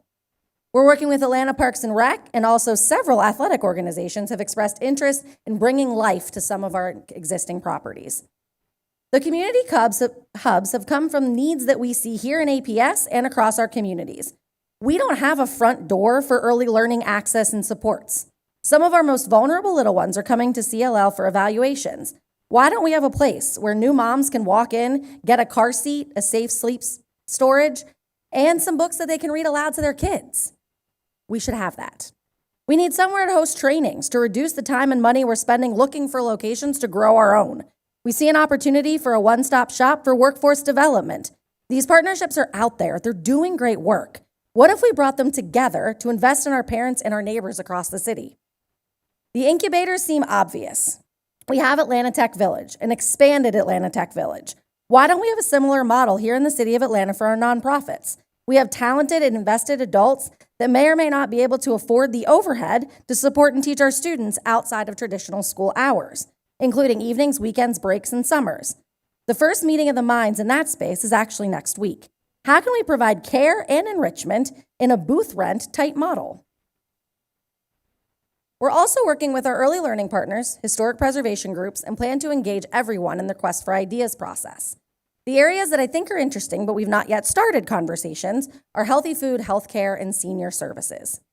We have friends of APS in every box on this slide. However, we can't do this work alone, and we don't know everyone in every space. We hope you join the revolution to repurpose. When APS determines that a property is no longer needed for an instructional use, declaring it as surplus allows us to be agile and understand the options available on the market and maximize its value for the greater good. This does not mean that we are selling all of these properties. Once declared surplus by the Board of Education, a property can be leased, sold, or repurposed strategically, always through a transparent process. We have clearly heard through our community engagement, all of those 50 meetings, that we need to explore every possible option for every single property. Creative options for all different types of revenue streams are coming in, and I assure you we are looking at every single one. Next steps in repurposing. To make the transparency real, we're launching a public website modeled after Jefferson County, Colorado. It includes news, maps, property status, surplus processes, and opportunities for engagement so the community can stay informed and involved every step of the way. We currently have around 50 available properties. That number dwindles every day, though. And many are already being toured, leased, and redeveloped through new partnerships. It does feel very odd to include my contact information in a board presentation, but until the website is launched, we don't want to miss a single opportunity or lose the momentum we have built. Please reach out today to join this repurposing revolution. Lastly, operational efficiency within the central office. With the overall work of becoming more efficient and effective, as well as the reduction in staff at our central office, we're looking to also make our central office footprint smaller. A good example is the APS Student and Family Support Hub. The front-facing work at the hub is rather obvious, but what most don't realize is that's actually close to 80 staff members work there on a daily basis. We have space across APS, so we used it. We spread out. Now it's time to take a look at the efficiency of that spread. We're leaving no stone unturned in our deep look across all of our properties. And with that, I will turn it back over to Dr. Bradshaw for next steps and to close. Dr. Bracken. Thank you. So I did mention that there's an opportunity for new revenue. This is not just about cost cutting. Not only do we maximize our access to earned state funds, but as Chelsea mentioned, there is an opportunity for additional revenue for sale of lease of properties. But absolutely, we will be saving cost as well. And between the two, of revenue and less cost, the district will have more options during the budget process to close gaps, invest in new programming, and provide tax relief to homeowners. What these decisions could mean. So each of these decisions could reduce the annual operation spend by more than $25 million a year. Between now and 2040, that means an additional $300 million the APS can invest in programming, return to taxpayers, or pay to our teachers, etc. It's opportunity for choice. We can reduce the maintenance or the anticipated maintenance down the road for some of these buildings by saving the district $66 million in deferred maintenance. Those funds that can be reinvested in new facilities and renovations. Not only can we save on potential maintenance of these sites, but as mentioned, your girl's thinking about how we can make money off these buildings as well. So that's bringing in additional revenue into district for those 50 plus buildings. The sale of buildings is a great option for restoring rainy day funds for one-time investments, and leases can help offset the annual escalating cost of the district. Greater efficiencies in our buildings also means that our staff to student ratios will be more equivalent to other districts. You've heard me talk about this a lot, so I really want to drive home why this point matters. We're only able to stay competitive by offering top-of-the-line compensation packages to teachers and other school-based staff when we have a comparable number of staff to other districts. These efforts put us well on our way to meeting our strategic goal of $100,000 average teacher salary by 2030. And now I'll hand off to Dr. Bradshaw.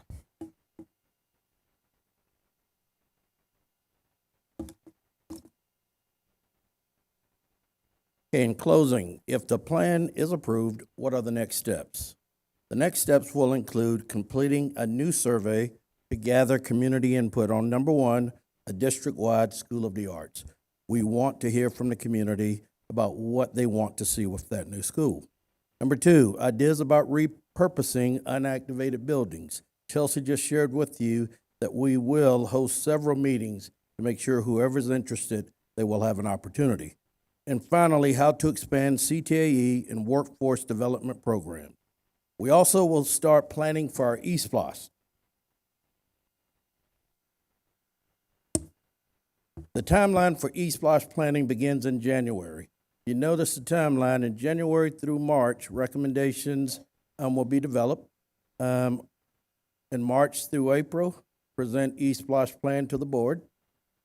April through May, community engagement.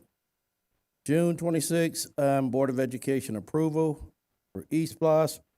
In November, it will be taken will be on the ballot for final decision by the public. And in July 2027, if eSplosh passes, collections will start. The road for redistricting or rezoning for impacted schools. With this process, there will have to be some rezoning. The process begins up to 3 semesters prior to any proposed change going into effect. And if your school's experiencing redistricting or rezoning in 2027-28, the process will begin in the spring of 2026. And schools experiencing redistricting zoning in 28-29, the process will begin spring 27. Now, we're excited about the APS Forward 2040, but we do understand that change is very difficult. We will continue to listen to our stakeholders for refinements. And that completes our presentation. Thank you. Thank you, Dr. Bradshaw. Oh, sorry. I think we have a brief update video that's coming. Also, today, I'm going to put Travis on the spot. Travis, we just released some visioning meetings that are forthcoming. So we've got about 4 or 5, maybe 4 or 5 meetings that are coming between now in the next month or so. Travis. Thank you. Good afternoon. You should have all received an email just now, as well as the entire community, about some upcoming meetings that are happening. In addition to the public hearings taking place tonight and on December 3rd, we're asking the community to join us in setting a vision for what some of this work that APS Forward 2040 is leading towards. So we'll be meeting on November 13th. We're focused on middle schools, so some of our community can come to our middle schools as well as hear from those principals about what's happening in that middle school. November 13th, we'll be at Bunch, on the 18th at Long, on the 19th at John Lewis Invictus, and on December 2nd at H.J. Russell. All of them will be from 6 to 7:30, and we're going to dive deeper into some topics like early college, technology, vocational trades, arts, and biomedical, and hear from the community from elementary up through high school. How can we do better, strengthen, and expand in some of those areas?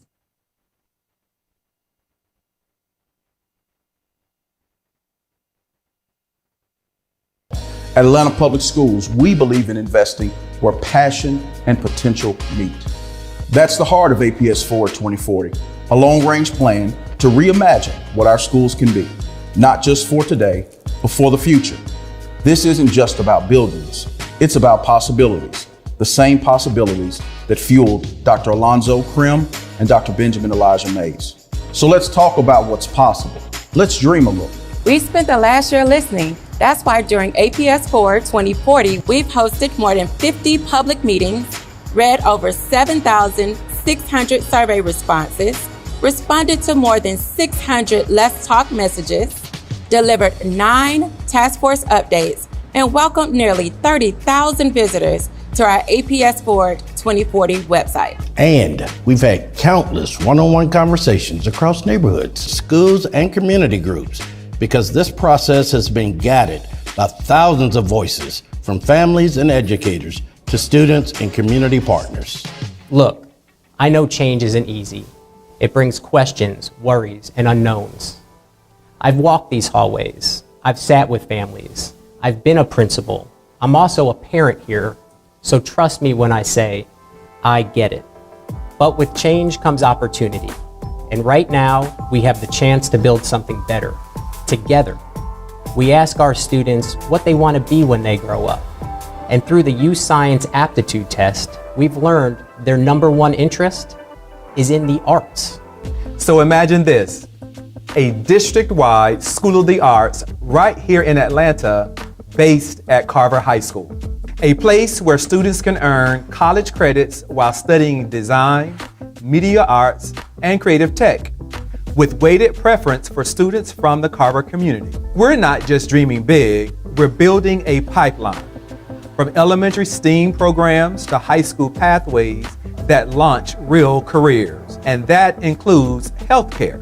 Right now, we're working on the new Academy for Biomedical and Health Sciences, with plans to partner with local and regional medical schools. Students will train in real healthcare settings, Earn certifications in mental health, biotechnology, or patient care, and start their path to becoming doctors, therapists, or medical researchers right now. And just down the road, APS is launching the new Atlanta Innovation Center with labs, studios, and wellness resources for both students and the community. We're not just imagining better schools, we're imagining a better Atlanta. I am Kayla Curvin, and I'm a second-year biology major at Spelman College. At North Atlanta, I actually focused more on being a cheerleader, and that's because the extracurricular activities that they had that were not really based on what you were interested in. When I was hearing about the opportunities, it really excited me, especially because I'm a biology major, like I said, but I'm working on being a fashion marketing minor. So medical classes and the art classes would have worked a lot with me, and they would have prepared me for a lot of the things that Spelman is trying to teach me now. APS Forward 2040 is about rethinking how we use every property that APS owns. That might mean reactivating unused buildings, turning schools into community hubs, or exploring partnerships for affordable housing, even for our own educators. Because when we treat schools like community assets, we don't just serve students, we strengthen entire neighborhoods. Along with deeper program offerings, this plan will help the district save an estimated $25 million in operational savings every year and avoid $65 million in future repairs. That's money we can reinvest where it matters most, in kids, classrooms, and opportunity. We're not just making the smart decisions, we're working to make the right ones. Because the truth is, we can't just keep operating a school system built for more than 70,000 students when we get the privilege of serving 50,000. But we can use every resource we have to build something better. So if you're skeptical, we get it. Come talk to us. Tell us what your perfect school looks like for your child, for your neighborhood, for your future, and for the future of Atlanta. Because if you want someone to tell you all the things that we can't do, I'm not your guy. But if you're ready to imagine what is possible, we'll use every tool at our disposal to bring the very best to the children of Atlanta. So come on, join us, dream with us. So let's reshape the future of education as one district with one goal for every child.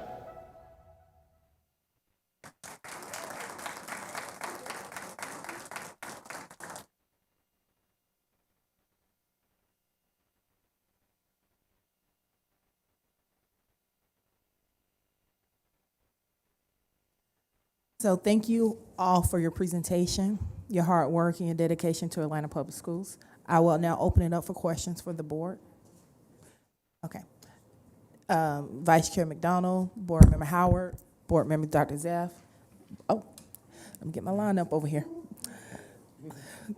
We're just gonna go all the way down.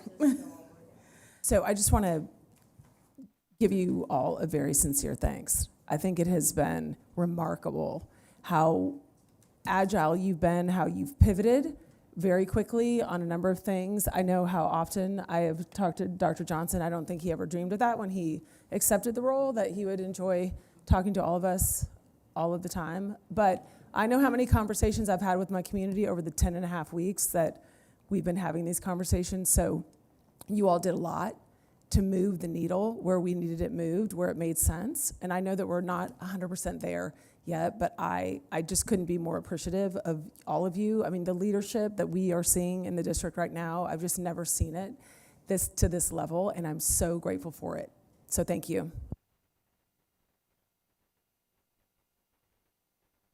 Yeah, I mean, that's great. Yeah, well, I mean, also do have to echo the appreciation for the level of engagement, really listening, and really incorporating community feedback. And I've gotten that feedback from the community over and over again. These are very difficult conversations that we've all been engaged in. And just also the support from staff and you all meeting directly with people has been huge because people really do recognize that authenticity. And like you said, Dr. Dancer, you know, you've walked those halls. Many of you have. You've been a part of the system a long time, so thank you. And Dr. Bracken, thank you for highlighting this is not driven by the budget, but it's a real issue. This is driven by student needs, and I keep saying that over and over again. If we want the change for our students they deserve, we have to make changes in our system, and the current structure does not provide that, and I think it's actually enabling us to make excuses over time, which is something I've been frustrated with for a long time, and I'm a product of this system, and it's done incredible things, but we are at a pivotal point, and we've been at pivotal points before. This is the most we've done comprehensively in more than a decade, and it's huge. And I appreciate the fact that y'all are talking about how this is a work in progress, and we are really going to be engaging with the community to make sure we have that feedback on these really important decisions. And I have to give my plug for Carver, because I've been talking about Carver since before I got into office. That has been my focus. I have such a love for that community and all the areas that feed into it that aren't even in my Board of Education district. But I'm so excited about how we're resetting for Carver, and I want to make sure, like you said, Dr. Johnson, that we do it right. We're making these changes that are necessary, but we have to do it the right way. So I hope we have surveys for students also, and looking at the opportunity for School of the Arts. I know y'all are talking about that. We have the survey out now. That's extremely important in how we shift in this area. Also expanding, obviously, early college into more of a school and not a program.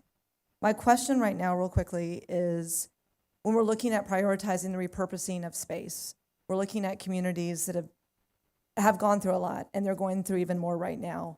How are we going to lean in? We have 50 properties, and all those are in different situations and leases, and so much activity is happening now. Thank you all for that lift and seeing that action. But like I think about Dunbar, I think about FL Stanton, like I think about those communities. I want to make sure we're prioritizing the repurposing of those spaces that have been so key, especially for a space like Dunbar that's surrounded by so much that is actively used right now by the community. So thankfully, I feel like we have the gift of time a little bit. So especially in some certain situations where partners have come forward and said, hey, we're thinking this, we have this great idea. We know some about the community needs, but we're going to be out in the community asking a lot more questions. But it's that matching the partner or the idea up with when is going to be really key to this entire repurposing process. Some people are coming forward now saying, hey, we're interested in that land, or we're interested in that old building, but they have something really great. So I've kind of even said, could you wait? Like, I don't know necessarily the perfect spot for you yet, but do you have to go now? Or could this be something we could put in there in a year and a half from now? So it's that coming together of community needs, hearing from the community, which partners out there, and the timing of what is happening with that building. It's an interesting little puzzle, but I think we have time to get it right. And I appreciate that. And just like our focus has been on students and programmatic build out, looking at the spaces we're going to have to repurpose in those communities that have been impacted the most, I want to make sure that student needs are the focus. And of course, that also ties back to family and community. Thank you all so much for all your work. I'm going to echo thank you, and for really being able to see the community feedback and the different iterations of the work that has come back to us. I believe that this is going to help us rebuild trust by doing this the right way. And so I appreciate the diligence and the different iterations and the time. I too am, once I remove the emotions, right? Because, this is an emotional thing. But there's also the emotion of excitement about what can be.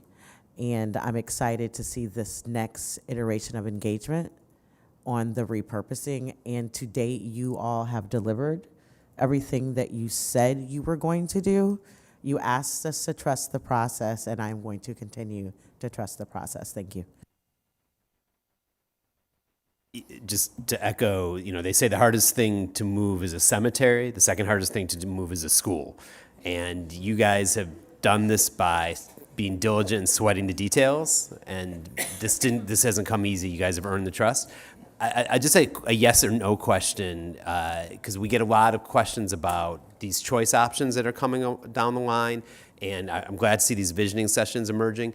Is it really but you've laid out some pretty clear models. Is there room for community input? Are we just refining those models? But if there is an engineering or technical school or something a technical application, AI, something that kids. I want to make sure we're listening to kids and families. Yeah. So is there room in this process to get beyond some of the details that we've had presented so far? I don't know if that's from Ms. Gooderum or Dr. Gooderum. Short answer is yes, and absolutely yes. That'll be the whole purpose of the visioning sessions that we will have. When you go through So I'll let you all inside. I think it's important for people to get inside the organization. Our senior leadership team, coincidentally, is reading, what are we reading? Test question. So we are actually reading it. Managing transitions. And anyways, long story short, when you're in the neutral zone, there's an opportunity to innovate. And we know that our community is in the neutral. We have an opportunity to innovate.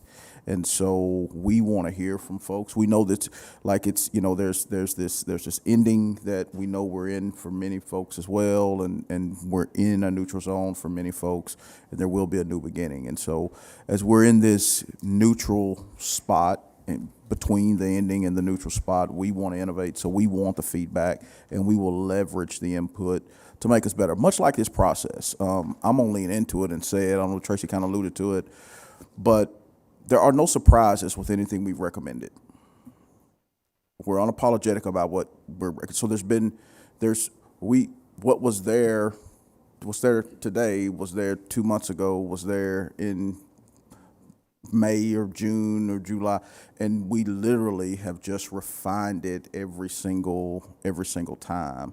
And, you know, Tracy can maybe answer this question. Like, we even put out a week before, here's the final of the finals, and a week before.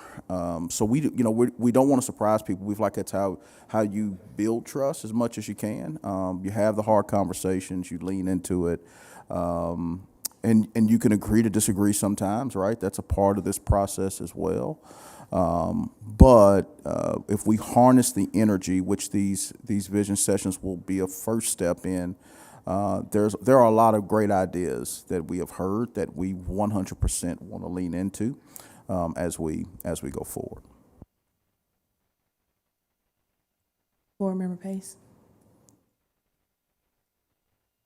Just a quick thank you for all the effort, all the work, the labor that has gone into it, and for working to build trust with community. And so I just really kind of have a challenge for us, honestly, and that is as we go through this next phase of visioning and planning and collaborative correspondence with our community, that the same energy that we have carried forth in the past several months, that we keep that same energy going forward, and not just this next month or 30 days or so, but beyond that as well as we move into 26 and 27. So that's just my heartfelt challenge to us, that we continue to engage community the same way, so that trust level can remain high, so that folks can feel like we are we're an alliance. Right, we're walking alongside them. We're not dictating or telling them, but that we're hearing from them. That we are truly their ambassadors, their advocates to make this work together. So, thank you. Thank you all so much. Thank you for the presentations. I also appreciate the intentionality of the presentation. Leaning our conversation more on what we can get as opposed to focusing our conversation on what we feel we might be losing. I think that is important, and I think it's a part of the conversation that allows us to navigate this with the community in a way that shows heart, humanity, and compassion. That you know, again, it's not an act to take away or punish a community, but that we desperately see a need, and that we're focused on seeing our way through in progress. That being said, a couple questions that I had were Dr. Bracken talked about how less than 20% of our budget is contributed to by the state, and that on average other districts are at about 40% of their operating budget being funded by the state. If we adopted all of the recommendations for mergers, consolidations, what percentage would we be at then? Yeah, it's a great question. It's trickier math than I'm able to do. We talked to Dr. Johnson about us being able to forecast because the QBE funding formula is pretty complicated and it's going to depend on the demographics of the students, how many students are in a kindergarten class versus a fifth grade class. all of that determines also how much we are earning from the QBE. So I don't know how closer we will get, but we do know that we will get closer. I don't anticipate we'll get to that full 40%. We'll still continue to be on the higher side of the districts that are dependent upon local revenue. But absolutely we'll be able to earn more through our QBE funding formula than we have in the past. If we were closer to that 40%, what would we be giving up, or what would change for APS Life? So we would be able to get more money from the state, which could make us less dependent on local revenue, which allows us to have more conversations when we are talking to our homeowners about exemptions, and when we are able to just talk about tax relief overall. It also provides more choice as we are investing, so we can use that additional money for any of the additional programming that No, we've talked respectfully, I understand the benefits. My question was, what would we have to sacrifice or give up in order to get closer to that 40% of our overall budget being funded by the state? I mean, I think the sacrifice is that you have to merge some of these schools so that you have higher school enrollments. So we are not generating programming at elementary schools that are less than 450 students right now. We are sacrificing state funds because of that choice. So the real cost is that we have to have fewer schools that are less than 450 at elementary, less than 600 at middle school, and less than 1,000 at high school.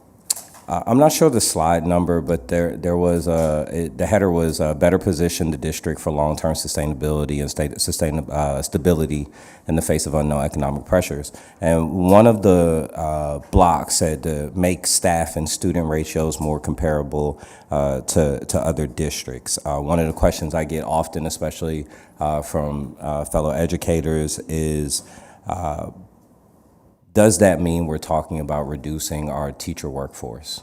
I think that over time you will see that we have fewer staff per student, but we plan to, just as Chelsea mentioned, that we would handle that over time through attrition. I think what I'm asking to clarify is whether or not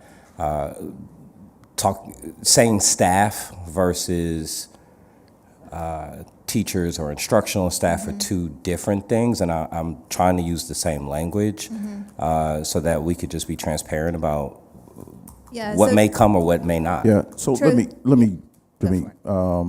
So what you will see, candidly speaking, is it will be tougher to get into APS for a period of time. Because if you're asking explicitly what it will look like there's a question of explicitly what the reason. What everybody wants in the middle of transition is clarity. You know what I mean? And so our job is to work to be as clear as we possibly can with employees, with community, et cetera. So what we've said as our HR team has gone out is that we're going to support every single employee. In reality, what that looks like is there will be less, it will be much more difficult from the outside to come into APS because we're going to work to take care of our folks that are inside. And frankly speaking, that's going to go on for the next few years. Like that's not a 1 year and done, because these schools are cycling. You know what I mean? Like many of them will be 27, 28. Some of them will be 28, 29. Some of them will be 29, 30. So you've got a phased in approach that in many regards, like for instance, next year nothing changes. You know, there's nothing that changes. So yeah, I mean, to say explicitly what it's going to look like, I don't think anybody should commit to that. But what I will say is that we're going to take care of our people. Thank you, and I know I'm gonna aggravate my peers, but my last question is, could you help me understand the idea of deferred maintenance? Yeah. Apologize, Board Member Brooks. We're going to be late going into executive session with a packed agenda with public hearing and then the board meeting. I'm not sure if you could tape your question for another time or get with the administration to answer that question, but we are running really tight on time at the moment. Board Member Briscoe Brown, any comments or statement? I'll hold mine for Okay. December. Board Member Johnson?